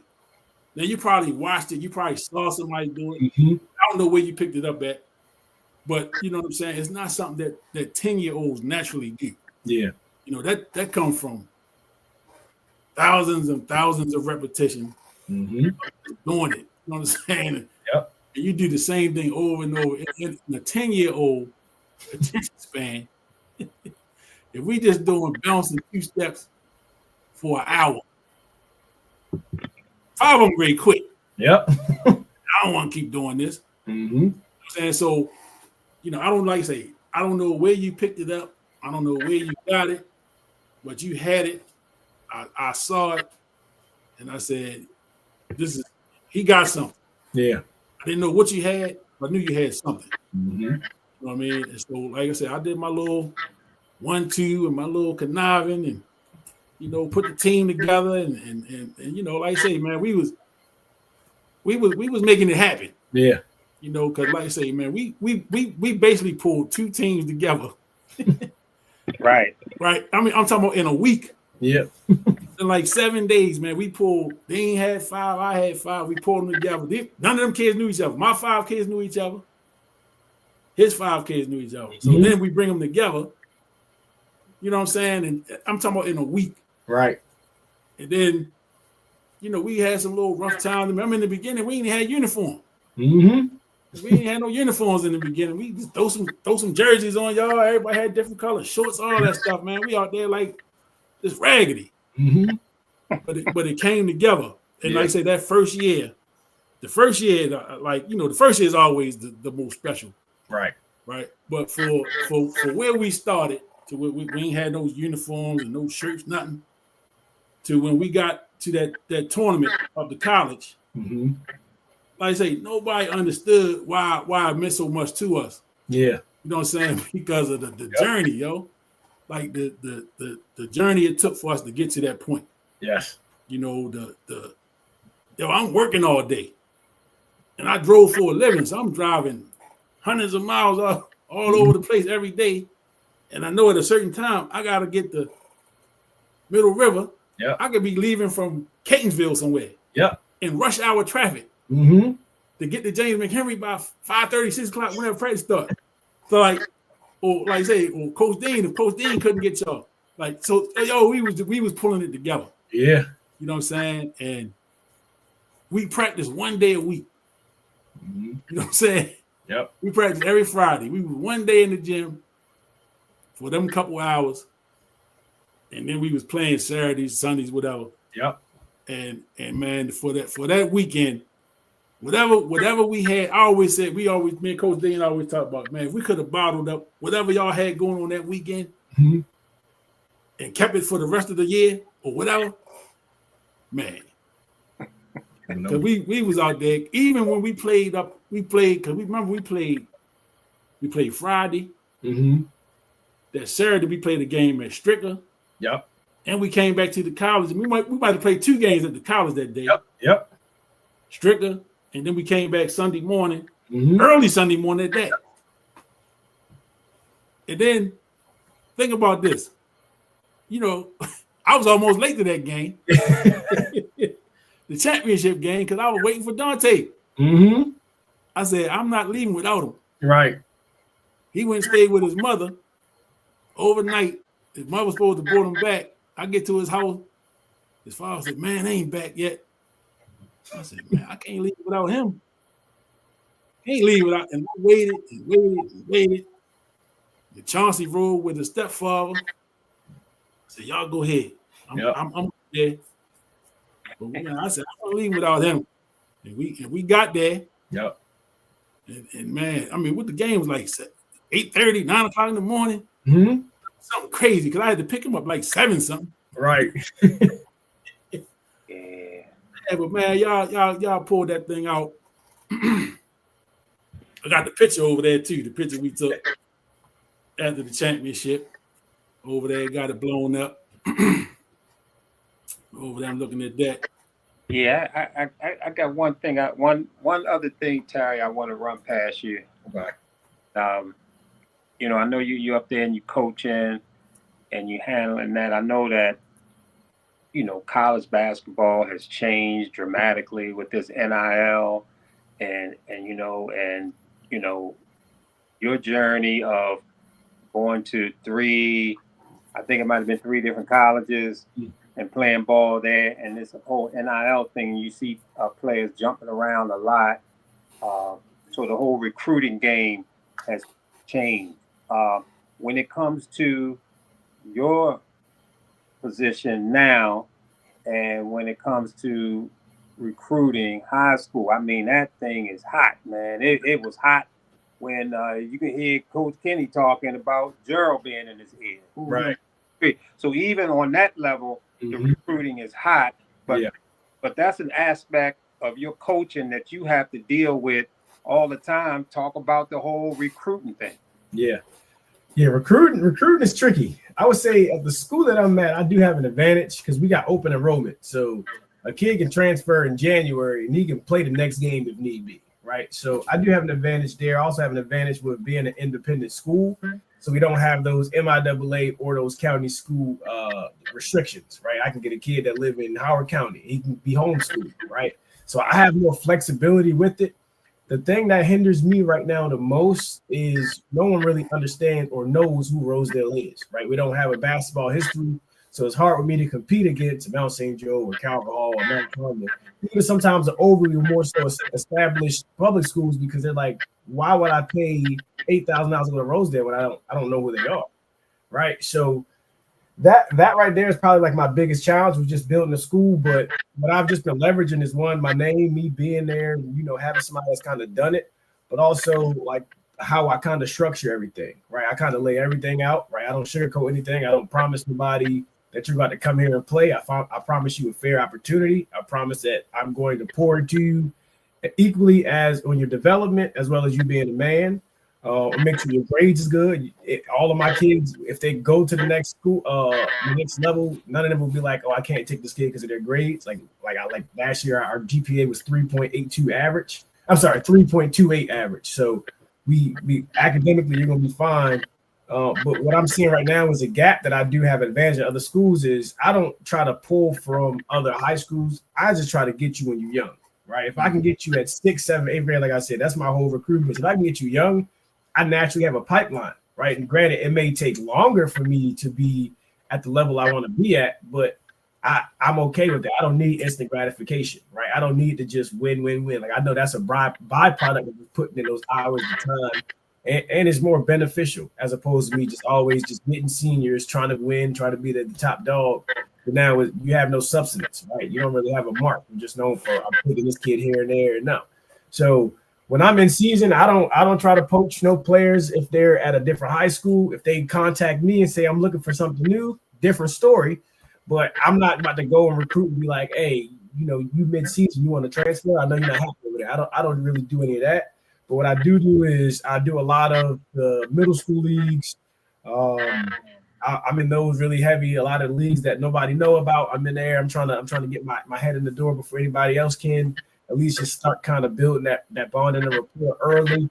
And what I'm doing right now is also in the summertime. I'm going to these AAU tournaments and trying to get kids from that way. I would say another advantage that I do have is that I am the closest school on Route 40 from like the Aberdeen, the Joppatown, the Hartford County type of area. All they got right now, private school wise, is John Carroll. So we talk about kind of location and proximity. It goes us, then you got Mount Carmel, and you got Carmel. Everybody else is kind of farther. So proximity helps me out a lot as well. And then also just knowing that we're going to play a national schedule. Like this year, we got 36 games guaranteed, right? We got 14 away games. We play Carver Hall. We play Mount St. Joe at home. We play Glenelg. The league in the conference that we're in is called the MPSC. So we're playing a lot of the tough prep schools. We got Mount Zion Prep, Springdale Prep. We got Clinton Grace that's now a heavy hitter in the area. So we're playing a lot of the top prep schools in our conference. But then I put them in a lot of showcases, right? We'll play Poly at Clash of the Titans showcase. We actually got a game this year at the Wizards Arena. So like how I kind of structure everything is just it kind of is appealing naturally because not a lot of schools in this area are doing it. And if they are doing it, they're at that national kind of level. So I'm just trying to, kind of build that infrastructure right now. That way, when I do get the talent, because I'm building it up there, now it's just you got talent and opportunity, and it just all comes together. Yeah, that's good stuff, man. And and what's going to happen?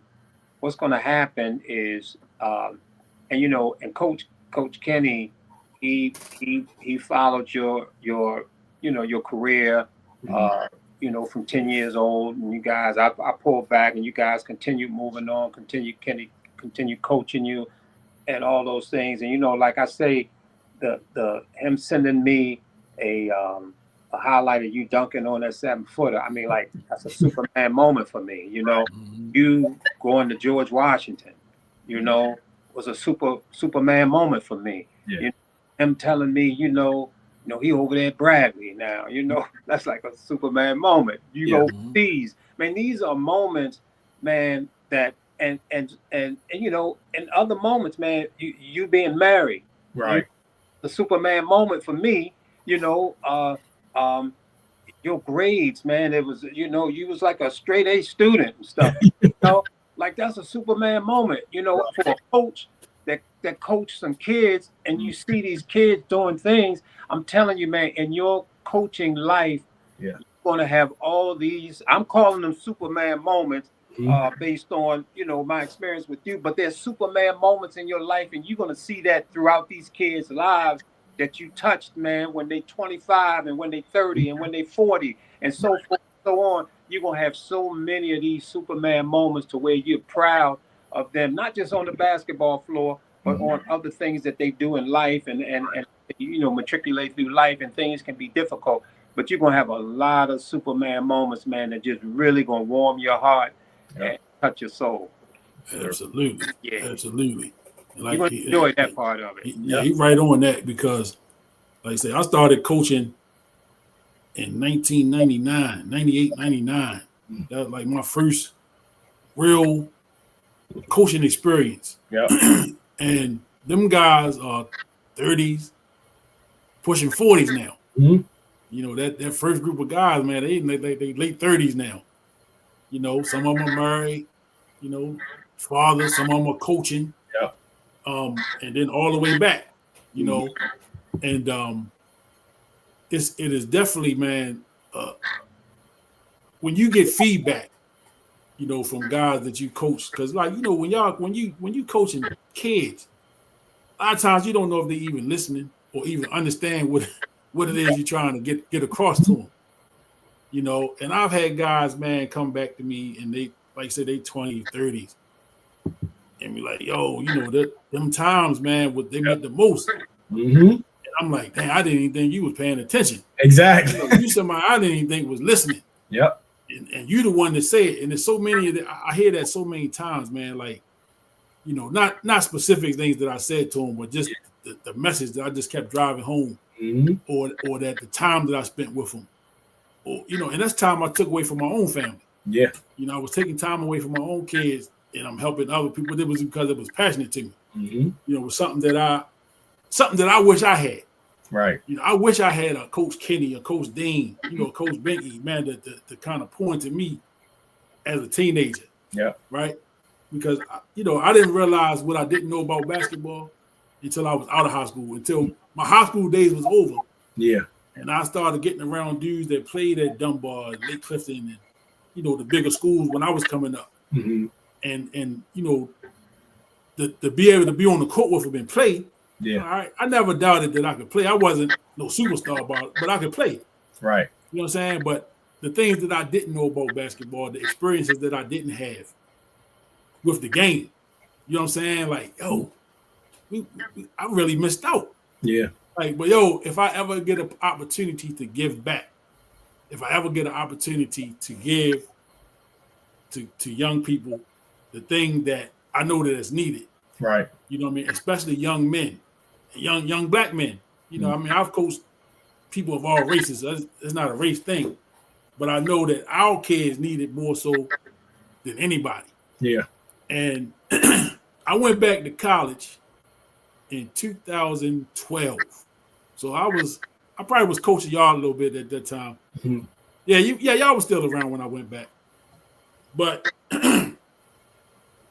when I got to Coppin, so I went back to got my AA first. When I got to Coppin in 2014, and I'm sitting in class, and you get there and they ask you, well, why are you here? What what brought you back? So I'm a returnist. I went to college, I stopped, I came back, I want to finish what I started.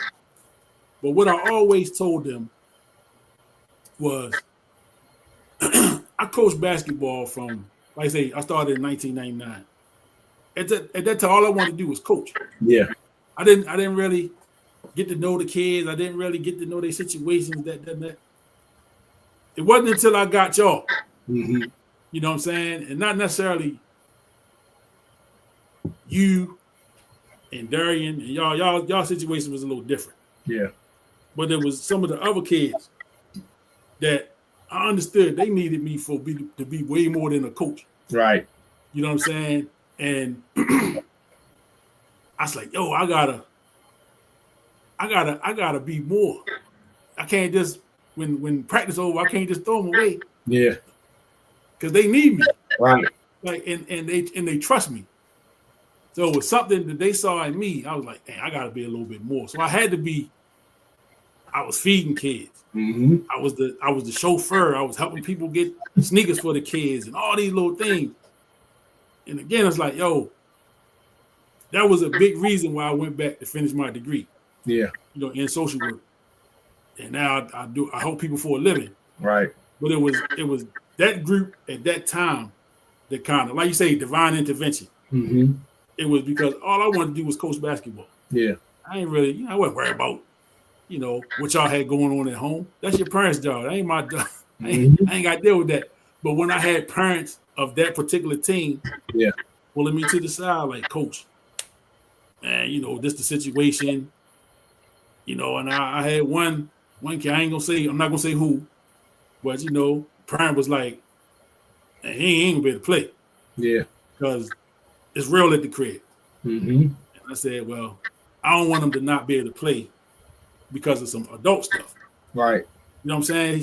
She's still a child. So whatever way I can help, I'm gonna do what I can. Yeah. You know what I'm saying? So I realized at that point, man, you gotta be more than just the coach. Mm-hmm. You know what I'm saying? You gotta, like, some of these kids don't have fathers. Some of them don't have the mother at home. Some of them not eating. Yep. They're not getting meals at home.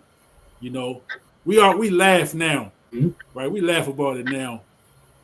But Chauncey and Dante fought every day. Yep. Every day they fought, and I had to think about it. So number one, these two cats, they go to school together all day, every day, right? So they competing in school. Yep. They probably like the same little girls. They fighting for her attention. Mm-hmm. Now I got them in practice fighting each other. They fight. I mean, every time, they used to fight in my van. I'm like, yo, but it's, but it's funny now. Yeah. It's funny now, man. Even like I haven't talked to Dante in a while, but every now and then Chauncey would call me up. And we always talk about some stuff, and we get a good laugh out of it. But yo, that stuff, those times, it just made me realize it's more to this thing than basketball. Yep. You know what I'm saying? And that's why, like when it was time for you to move on, you know what I'm saying? It's like, yo, he got to be at the right place. Mm-hmm. You know what I'm saying? The one thing that I knew about Gerald's team is a lot of parents was there. Yeah. So, you know what I'm saying? So it wasn't just like him and the team. It was the parents was there. Yeah. So they got support. You know what I mean? A couple of the parents I knew. Mm-hmm. You know what I'm saying? So I'm like, all right, environment. You're going into an environment where you're gonna get that nurturing. Yeah. Even if you're getting it at home, sometimes, man, we need that. Right. You know what I'm saying? And like you said, you and Ross became brothers. Mm-hmm. You know, you part of the Jones family. Yeah. Just as much as he part of the Nolan family. Yeah. You know what I'm saying? But all of that became because of basketball. Yep. You know what I'm saying? It became basketball. And just like Coach was saying, I remember when you went to Middle River and them grades wasn't what they needed to be. Mm-hmm. You know what I'm saying? And they wasn't what they needed to be. And then when you went out to the prep school, the Catholic school, yep, in middle school, man, he talking about, man, straight A's. Mm-hmm. I said, yo, but see, if you stayed in the environment yep, where you were, the people that's supposed to mold you and help you, mm-hmm, they already had you labeled. Yeah. You know what I'm saying? And they like, that's what he is. You know what I'm saying? Mm-hmm. Once you change your environment and realize, I mean, I ain't gonna say, you know, you knew you wasn't no dummy. Yeah. It wasn't ever about being smart or dumb. It was just about, oh, you was a kid. Yeah. And you did kid stuff. Mm-hmm. You know what I mean? And you was you know what I mean? So you had to figure out this is a different environment, and you adjusted. Just like I said, you adjusted on the basketball court. Mm-hmm. You adjusted to that new environment, and you flourished. Yeah. You know what I'm saying? And you flourished in that. But that's a testament to, you know, yourself, your family, you know, because like Dean said, man, you look up. I remember your grandma would come to some games. Mm-hmm. You know, they wheeling her in. Yeah. And she sit in the corner, you know what I'm saying, watching, and your uncles was coming, and you had your cousin play with us that one summer. Mm-hmm. You know what I'm saying? Your mom, your dad, everybody would come to the games, man. So it's like it don't happen by accident. Right. You know what I'm saying? All that stuff don't happen by accident. You know, when I see the games, when I came to your game last year, you know, after the game was over, I saw your little girl come running over there to you. You know what I mean? Mm-hmm. You know, wife in the crowd. So I mean, that thing, man, is whatever that thing is. You know, you've had it for a long time. Yeah. You know what I mean? And just for me to sit in my seat and watch it, you know what I mean? Just remembering that little kid, you know, that was silly and always joking, and you know, I know he could play, but it's like, Terry, it's not time for that. Yeah. You know, but to see you as a man, you know what I mean, a father, a husband, a coach, man, it is awesome to see. You know, and I tell you all the time, man, I'm proud of you.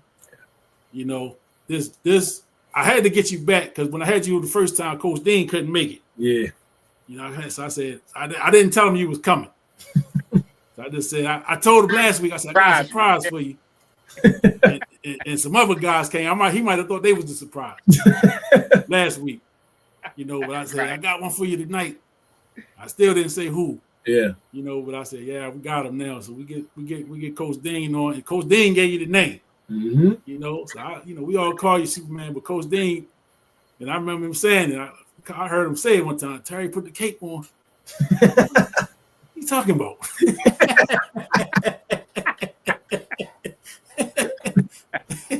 What are you talking about? Yeah. Well, yeah, he told me the story how he drew the S on your chest. I said, okay, mm-hmm. All right, it fits. Yeah, it fits. And I hope, man, Terry, that you know, just hearing, you know who you are. Yeah. Who you are. You know who you are. You're one of the most grounded, you know, individuals that I've seen that come through and coached and everything. You're so grounded, man, and you know who you are. But you know, hopefully, just hearing Coach Kenny and I talk about some memories and all that kind of stuff and what we saw and and questioning you on things, man. I just to know that you're in a position of impact, you're in a position of influence, and man, you what you are doing for those kids is really immeasurable. Yeah. You can't really measure, okay, Terry is doing 2 tons of this for these kids. Right. And you can't measure it because it's not a quantity, it's a quality. Right. That quality is definitely coming from you. It comes from your heart. It comes from your soul. It comes from your being, who you are, man. And you are in a real good position, man, to utilize all those things that are in you to impact not just those kids, man, but their families and all that stuff, man. You would never know how much of an impact that you'll have, but you're in that position, man, and you're in that position for a reason. Right. You know, you talked about being here because of this, and you know, God, this and this. This is where you are. Right. You are, and you are really in a position, man, that's going to have a major impact. And the fact to hear that you're so grounded, you're so intelligent, you're so smart, you're so family oriented, and you got that strong faith, man. You can't go wrong. Yes, you sir. can't, man. Live that thing to the fullest. Yep. Definitely will. I appreciate you guys as always. Thanks for hanging out so long with us, man. I know we keep you here, and I know you got good. things to do. You got a young family, but we appreciate you spending that time, man. Appreciate it. Nah, all good, man. Anytime y'all want me to come back, just let me know. So before you go, before you go, this is something. Now you're a younger guy, so I got to get your take. Okay. You know, give me your top 5 basketball players of all time. Sheesh. No particular order. Just give me 5, and then I'll ask you a second question after that. All right. Well, number 1, I'm looking at him. Kobe Bryant, favorite player of all time. Bean. I'm gonna throw Kobe. I'm gonna go LeBron. I'm gonna go Jordan. This is no order right now. This is just top 5. I'm gonna go Shaq, and I'm gonna go.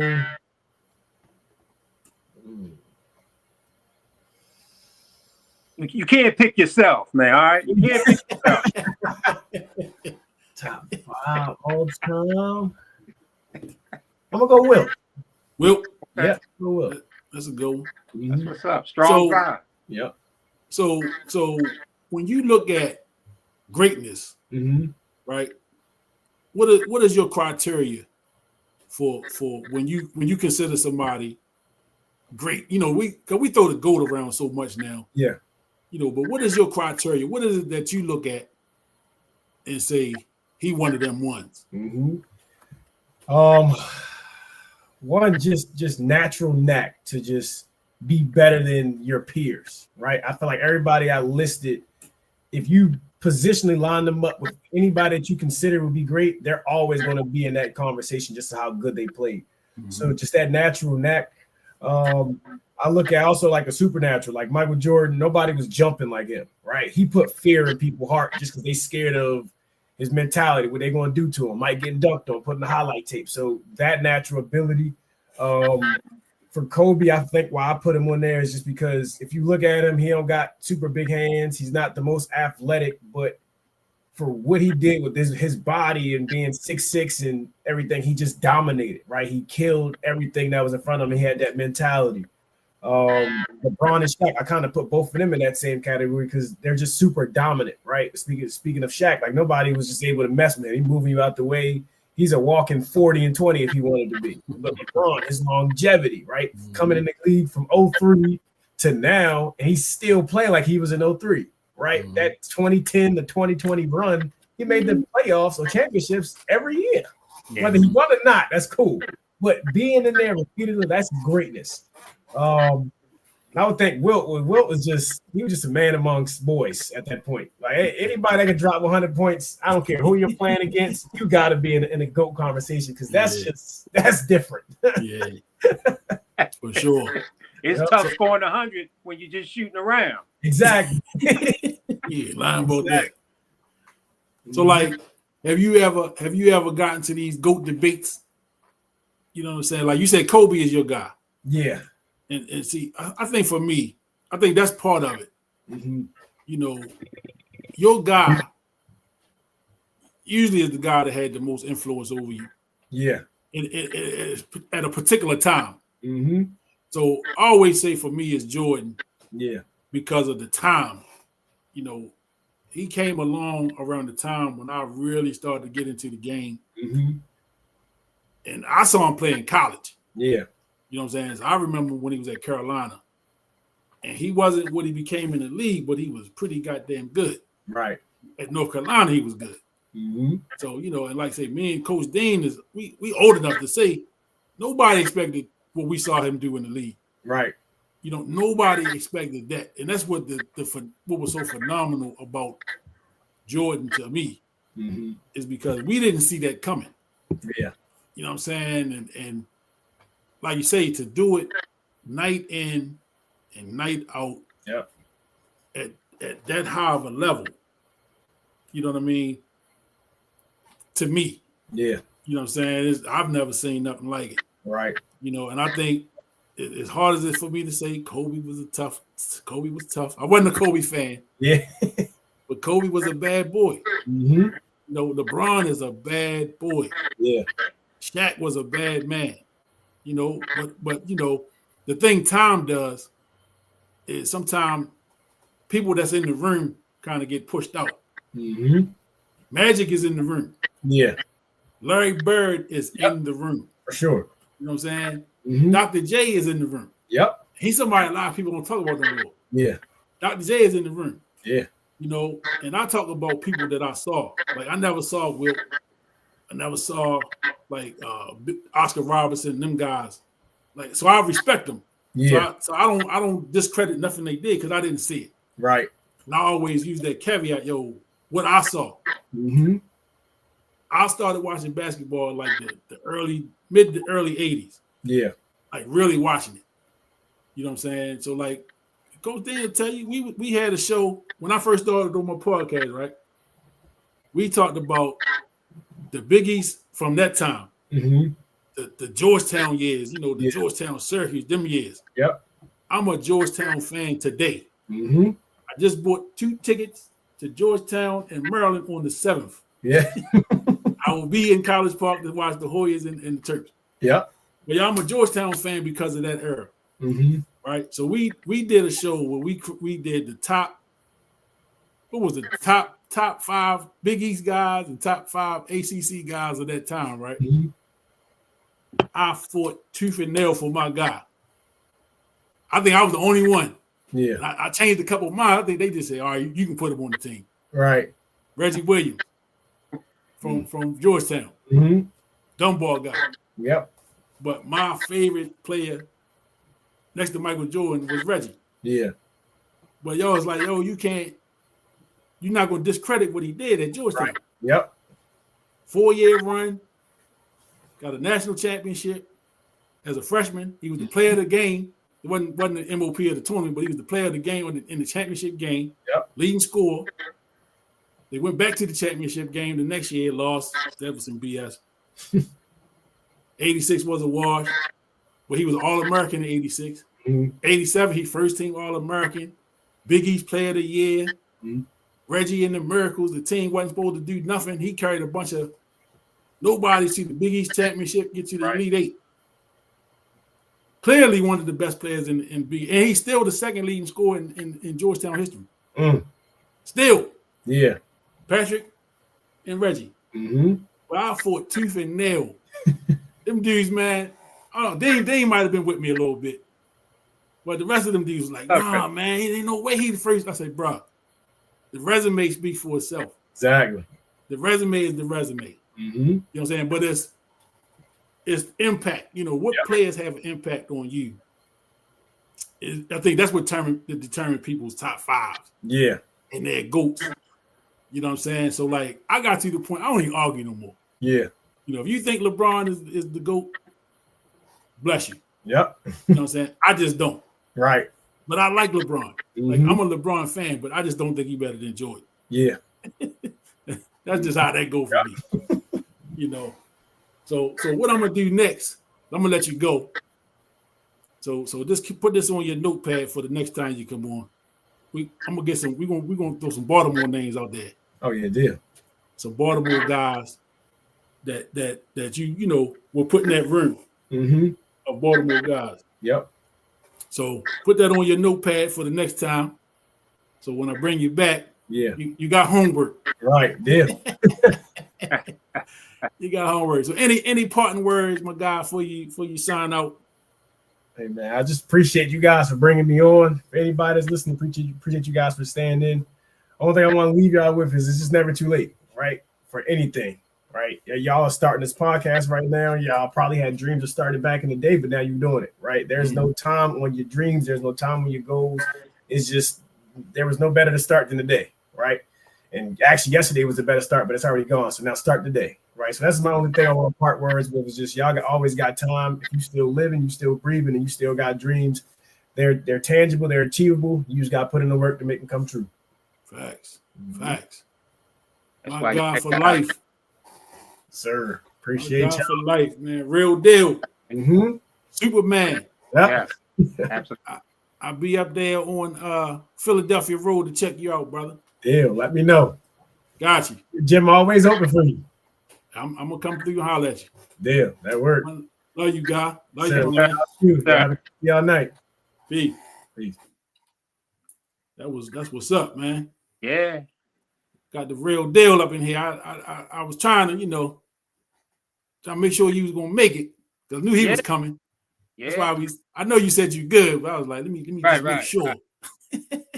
I don't want him to miss this one. Right. Sorry for all our Ravens fans out there, but Terry did our hearts, man. Hey.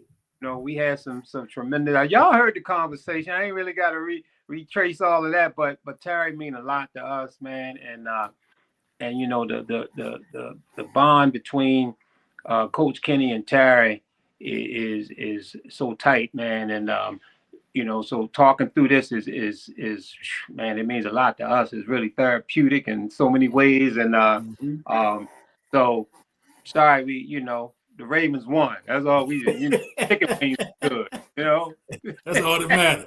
That's all that matters. They won this week, front and center, and they're gonna win Thursday too.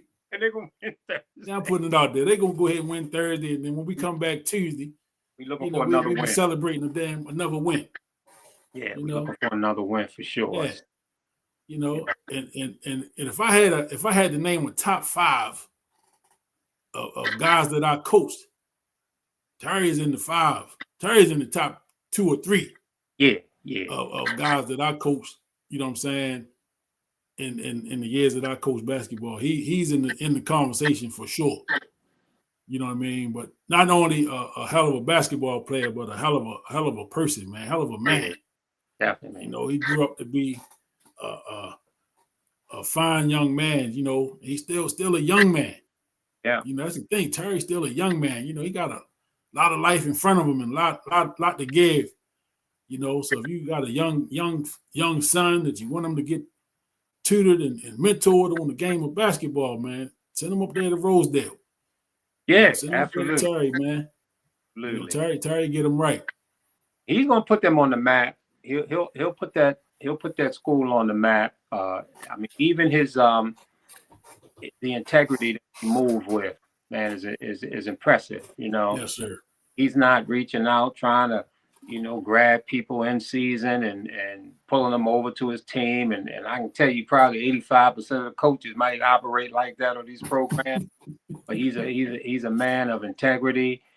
Just the way he moved in life, even when he went overseas to play, he took his family with him. Yep. Man, I know a lot of young dudes, man. I'll be back. I'll be back. Season over. Hang there, baby. I'm gonna be sending you some of that money home. That'll hold you till I get back. But he took his family with him. So just looking at the moves that he's making in life, and the decision to come back and not go back overseas and wind up coaching, man. These are big boy decisions, man. Yeah, these are real big boy decisions that he has made. And it's just it's an impressive thing, man, when you look at his character and all the moves he's making. Just is just as simple as that. You know, this is a man of character. Yeah. Yeah. And you know, he talked about his faith. You know what I'm saying? And he talked about, you know, that divine intervention and, you know, how things kind of worked out. You know, how, you know, sometimes, man, we don't understand why chips are being moved and why things are happening, you know, at certain points in life, you know, and you know, I'm a believer as well. You know, I don't talk a lot about my faith on the show, but you know, as a mature man myself, you know, I'm not gonna talk about my age, but y'all can tell I'm a little mature. You know, I can look back at situations and things and see that it was something bigger than me making these things happen. You know what I'm saying? It was something more than me and my whatever I thought I had up here that was moving these chess pieces around this board. You know, and I'll just break it down. You know, so let's talk about just being here, right? And this is something we've talked about before. The fact that me and you talked about doing a sports show 20 something years ago. You know what I mean? And here we are. But the way we even came together, you know what I'm saying? It wasn't nothing that we pulled together. You know, you are somebody I've heard about for years. Like, you know, I knew who you were, but I didn't know you. Mm-hmm. You know what I mean? Then we got common friends and all that stuff. So I know who you were, but I didn't know you personally. So it started out like I said, we talked about it. We go to the barbershop. We're in the barbershop Saturday mornings. You know what I'm saying? And we may have some conversation, but not a lot. But that was kind of the first where we was kind of bumping heads a little bit. Yeah, yeah. And then we had the football field. As parents. Right.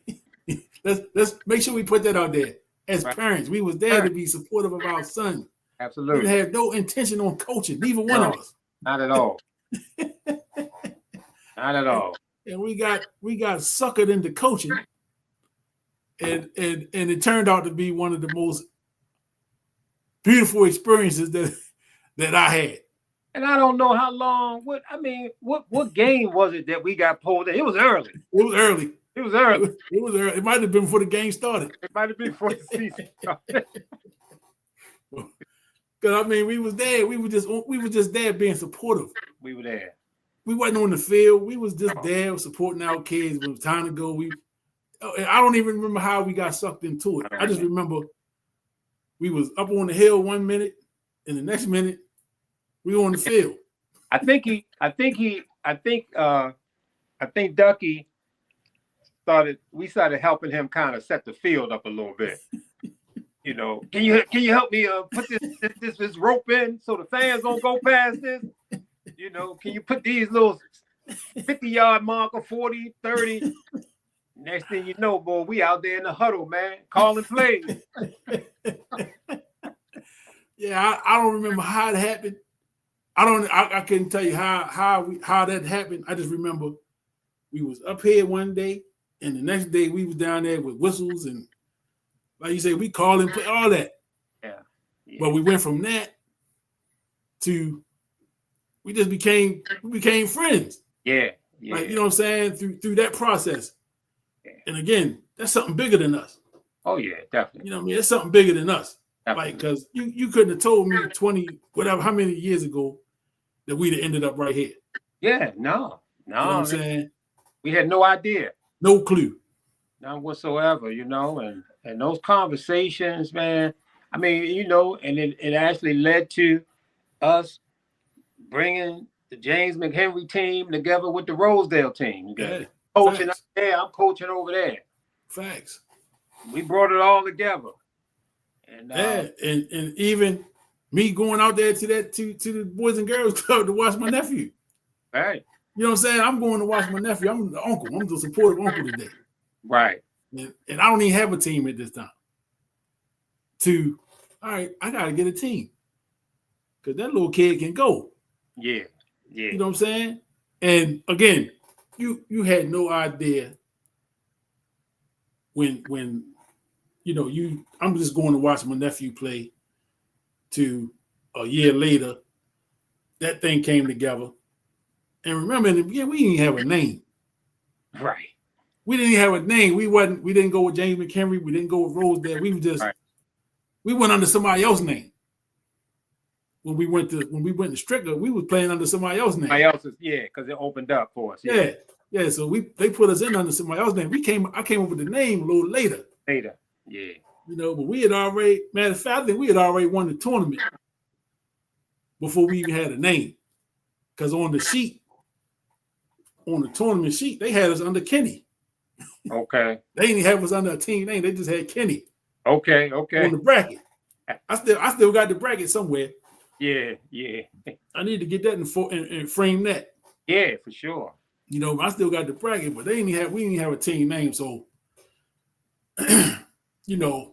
these things, man, happen because some force bigger than us sees that this is the path they need to be on. And they don't know where this path is going to lead them, but I'm going to go ahead and stick them on this path, and it's going to lead them somewhere. And here we are. You know what I'm saying? So, I always say, it wasn't. I can't take the credit because he had the talent. He had the talent. Yeah. Wasn't nothing I did. He had the talent. I just put him on the stage. Yeah, for sure. But that was necessary. Yeah. It was a necessary part of the journey. And I mean, and all of that stuff, man, it worked out for him. It worked out for you. I mean, so the fact that he came on board to play ball with us, the impact went everywhere.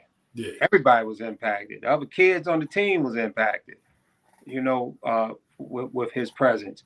He was impacted by their presence, and likewise. So all that stuff, man, all happened. It all came into fruition. The fact that he went over there to play for Walter P. and Gerald's team, man, was the decision was for the benefit of him. You knew that he needed to grow, and made that decision, and then the door was left open. Hey, anytime you want to come back and ball with us, you can do that at any time. Mm-hmm. So he had that thing, and he would come back. He would come back and come to the practices sometime and stuff like that. So, that relationship was just a pure relationship, just looking for the benefit of a young, talented guy. I mean, we knew that his talent the potential was huge there with him, and it worked out great for him, man. Just a nice career, man. Just a really strong man, growing up to be a really strong guy with integrity and high character. Absolutely. So the Ravens won. That's about all I got on the Ravens, man. They won. It wasn't a funeral this week. Lamar's back. Lamar's back Thursday. I know everybody's anticipating the return of Superman. Yeah. That Superman. So we'll be talking some Ravens next week. Yeah, we get into it. Next Tuesday we'll talk some Ravens, man. Didn't get a chance to talk about the gambling scandal. Right. But for sure I want to dig into that a little bit. Talk about that little gambling scandal there in the NBA right now. But I'm sure it's going to grow. It's going to be a little bigger than just the basketball players that's involved or coaches or whatever. What else? The World Series, man. Have you been had opportunity to watch any of the World Series games? I have not. It's a hell of a series. Toronto won today, so the series tied up 2-2. Toronto won 6-2. But this dude Shohei Ohtani, man. So they played 18 innings last night. Oh, did they? Yeah, went over went extra inning. They end up going 18 innings, and Otani was 4 for 4 and reached base all 9 at bats. So he was 4 for 4, hit 2 home runs. Wow. And he got walked 5 times. Is that right? So he was on base 9 times. Yeah. And he pitched tonight. He was the starting pitcher tonight. I guess he didn't do too well. They lost 6-2. Well, I can say this. I don't know what people got, who they got as their GOAT in baseball.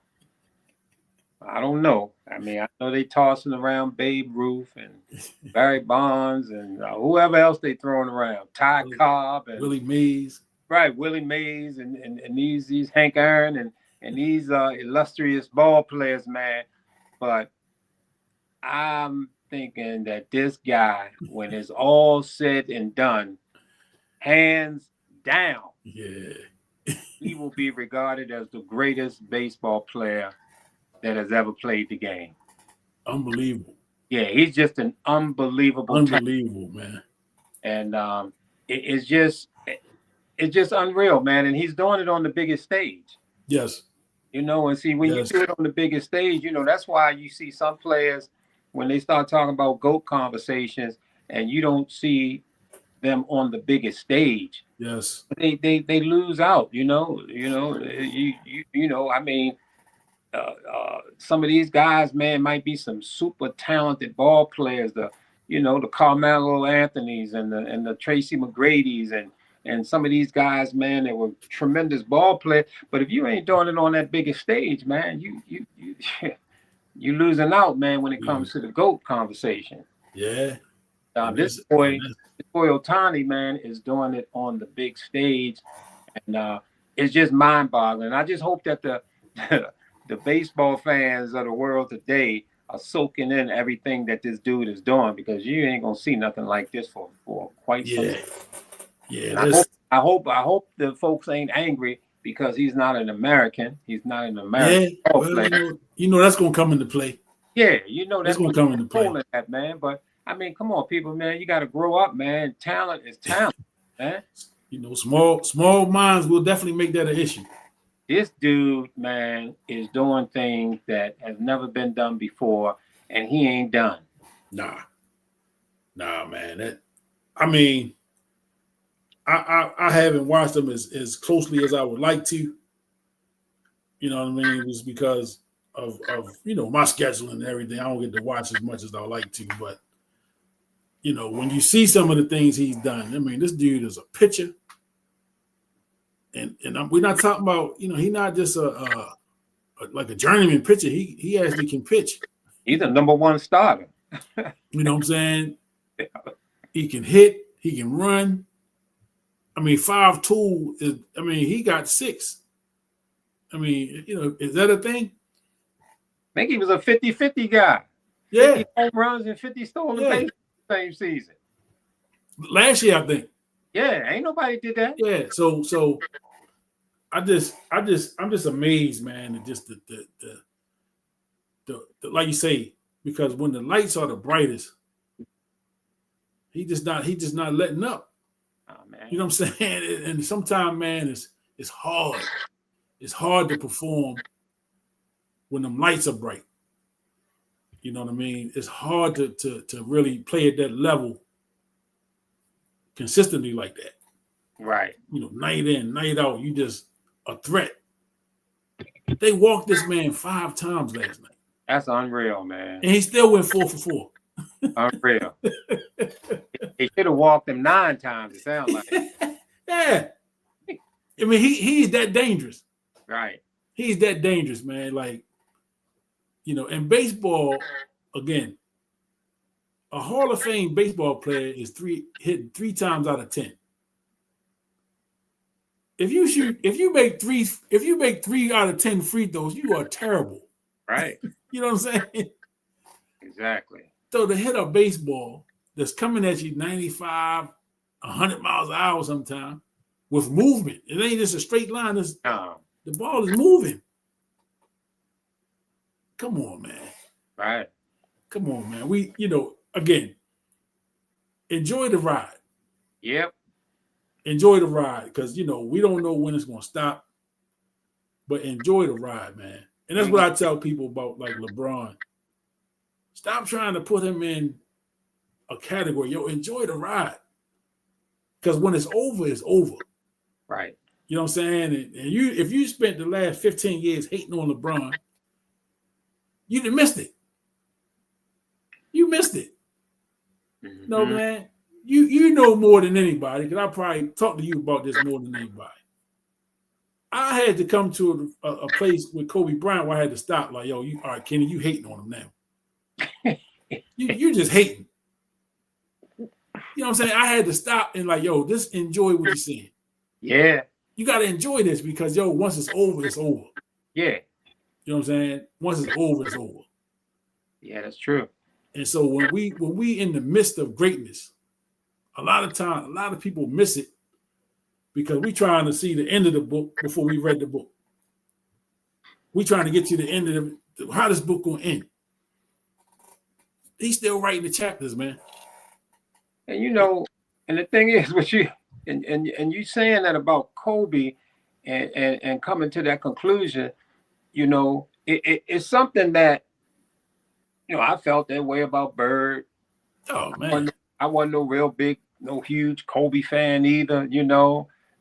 Certain things he did that I didn't like, man. Yeah. He got caught up with that girl in Colorado. He throwing Shaq under the bus, and I heard him say that Jordan wasn't my idol, Magic was my idol. Yeah. I'm like, what? And so and all those kind of things, man. Sort of, there was a disconnection from him and us growing up in the hood. Yeah.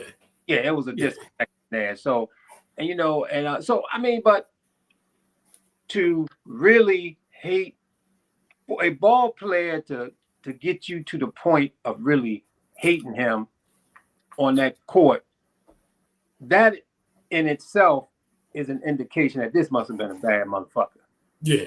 Just the fact that you even hating on him. Ain't no doubt, because you ain't gonna hate on no scrub. You ain't hating on no mediocre ball player. Man, yeah. I wasn't hating on him. Well, I was hating on ML Carr over there on that bench, man, waving the towels and shit. Yeah.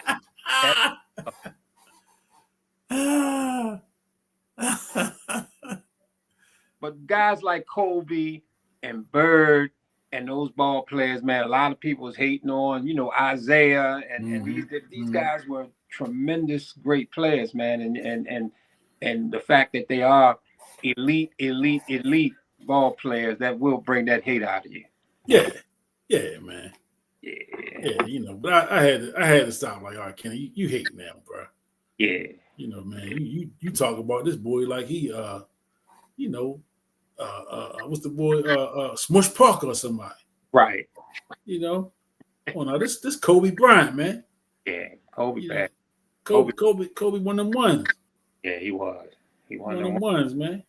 To hear some of the guys, Terry bringing them up, and the guys in that era, man, they loved them some Kobe Bryant, man. Yeah. And I will say that I think when I think about ball players, Kobe is one of the ball players who got the most out of himself. Yeah. I think about how much he put into it and what he got out of it. I think Kobe got the most out of his body. I don't think anybody else got more. You might can argue that some other ones might have got right there with him, but no one got more out of themselves than what Kobe did. Yeah. Rest in peace, Kobe. That don't make him my GOAT. No, for sure. He's not that, but man, that dude was something special. He was a special ball player. Yeah, because I like getting a younger guy's perspective. He don't see, like Terry don't have what we have. We were able to see Mike Jordan from college. Yeah. We saw the whole run. Kobe's whole run. We saw Kobe's whole run. We seen LeBron's whole run. with Terry is 20 some years old, 27, I think. Yeah, His perspective is a little different from ours.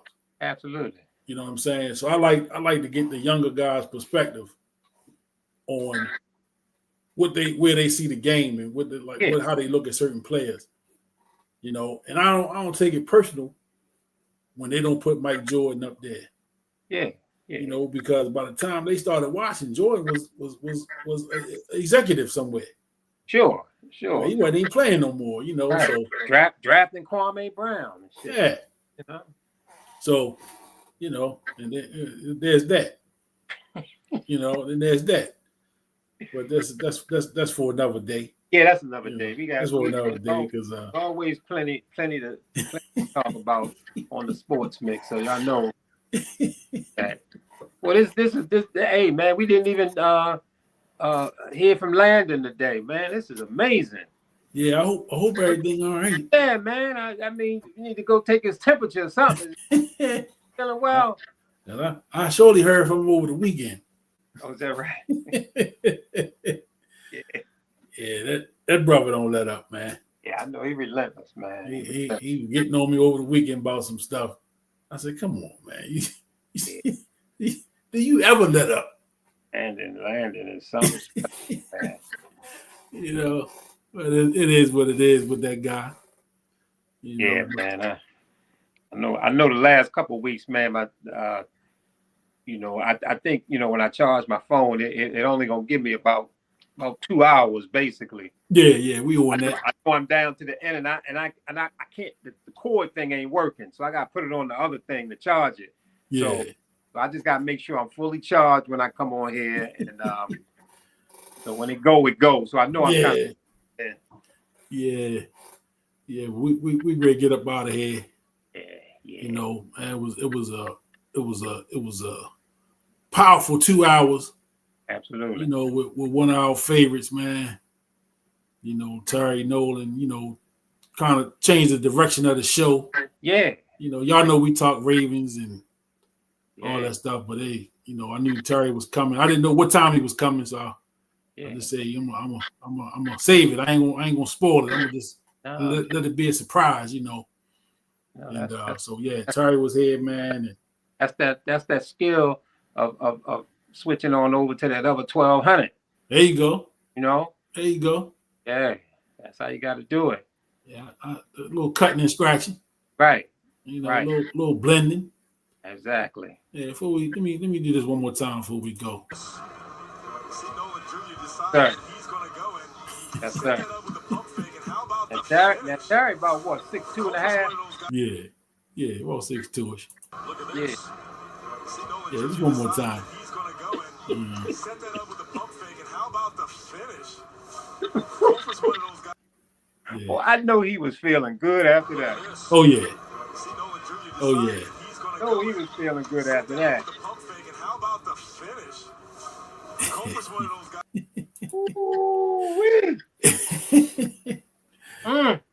Yeah, man. I was gonna say to Terry, I was like, look, man, I'm glad I was not. I think I don't know if that game was in Curly or Mount Carmel, but when he went up on Cameron, I'm just glad I wasn't there. Because I know his mama was there. I wish I was there. I know his mama was up in there. Yeah, her mama and pop was in there. Yeah, they probably would have jumped on me about that, man. Yeah, it was your fault. Yeah, it's my fault. You know? Coach Dean, why you got him dunking on my son like that? Man, I do with that, man. Oh, mom.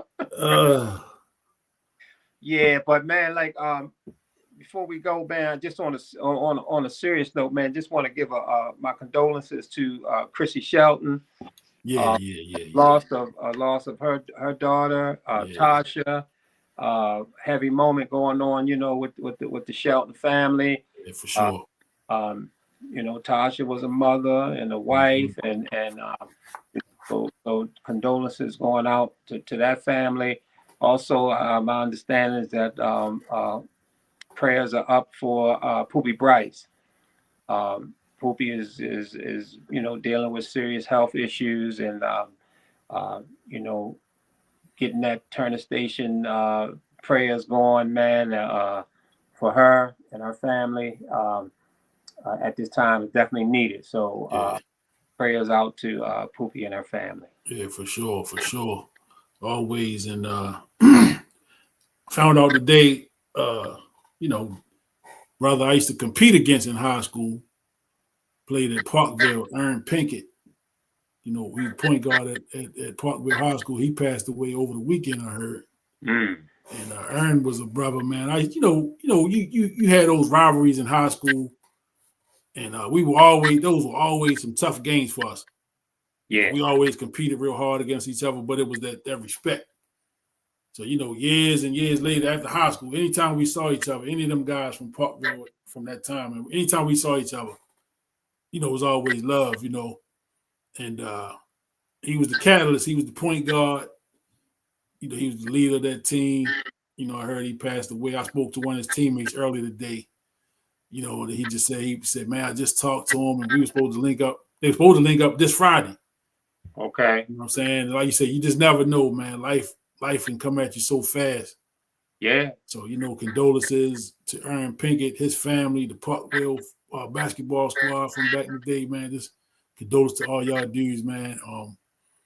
Again, life come at you quick. Life come at you quick, man. You're here today and gone tomorrow. So cherish every moment.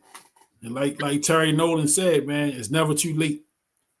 Whatever that thing is you want to do in life, whatever that you want to take a trip, you want to start a business, whatever that thing is, man, just do it. Yeah. Just do it. Don't wait for tomorrow. Tomorrow could be too late. Tomorrow could be too late, man. So, it's been a hell of a show. You know what I'm saying? Like I got a burst of energy, and it's time for me to go to sleep. Yeah. And you energized. I'm energized like a mole. You know right. what I mean? I could go another couple hours, but I'm not. Yeah. But I definitely, as always, man, appreciate you joining me. Absolutely. No question. And I promise the people that's watching, we gonna talk Ravens next week. Yeah, we're gonna get with them Ravens. We'll talk Ravens next week. It was a good week. They won. Lamar Jackson is coming back, peoples. Superman will be back in the building on Thursday. And he going home to Miami where he from.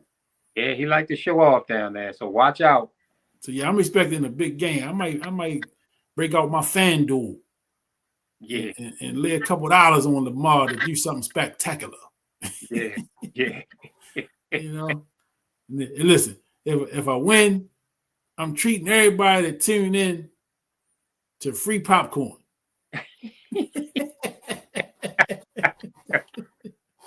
Free popcorn.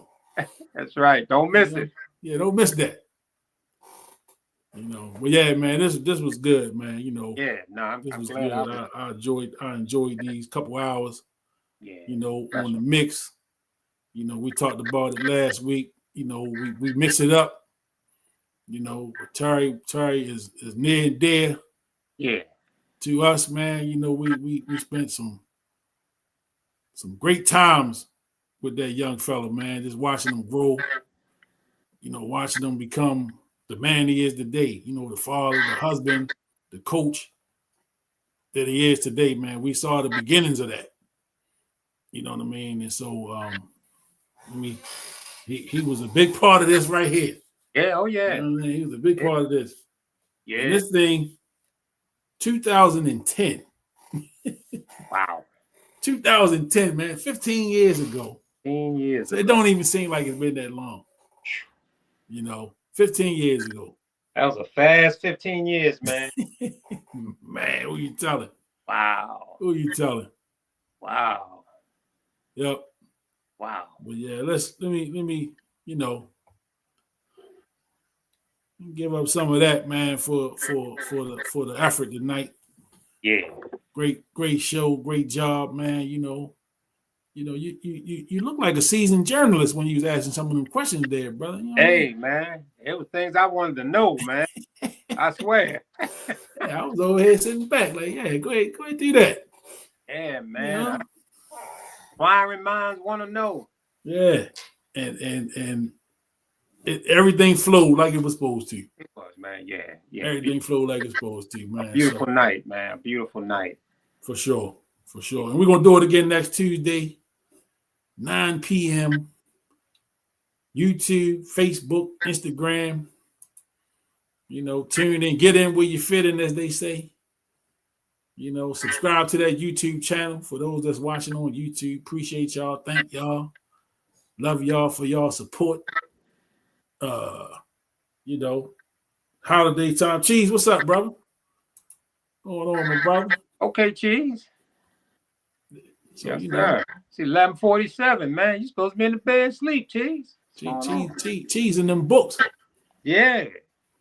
Cheese in them books, man. Hey. He got a paper due next week or something. Something. Gotta get that thing done. Earning the midnight oil, as they say. Hey, Cheese, let me show you this right quick. See Nolan Jr. decide that he's going to go and set that up with the Before we go. How about the finish? You know what I mean? Harry Nolan Jr. One more time. Nolan Jr. decide that he's going to go and set that up with the pump finish. How about the finish? All right. That's a 7-footer, Cheese. Yeah, he got a 7-foot on the poster. And he was a freshman. He was a freshman. He was a freshman just out of high school. Just out of high school. Putting 7-footers from the ACC on the poster. Banging that thing on that dude, that 7-footer from Florida State.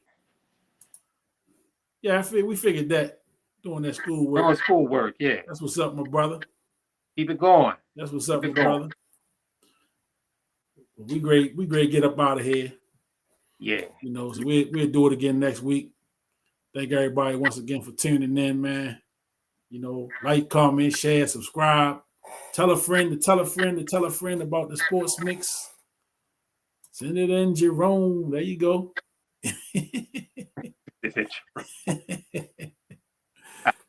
Yes, sir. Yeah, absolutely. So we out of here, man.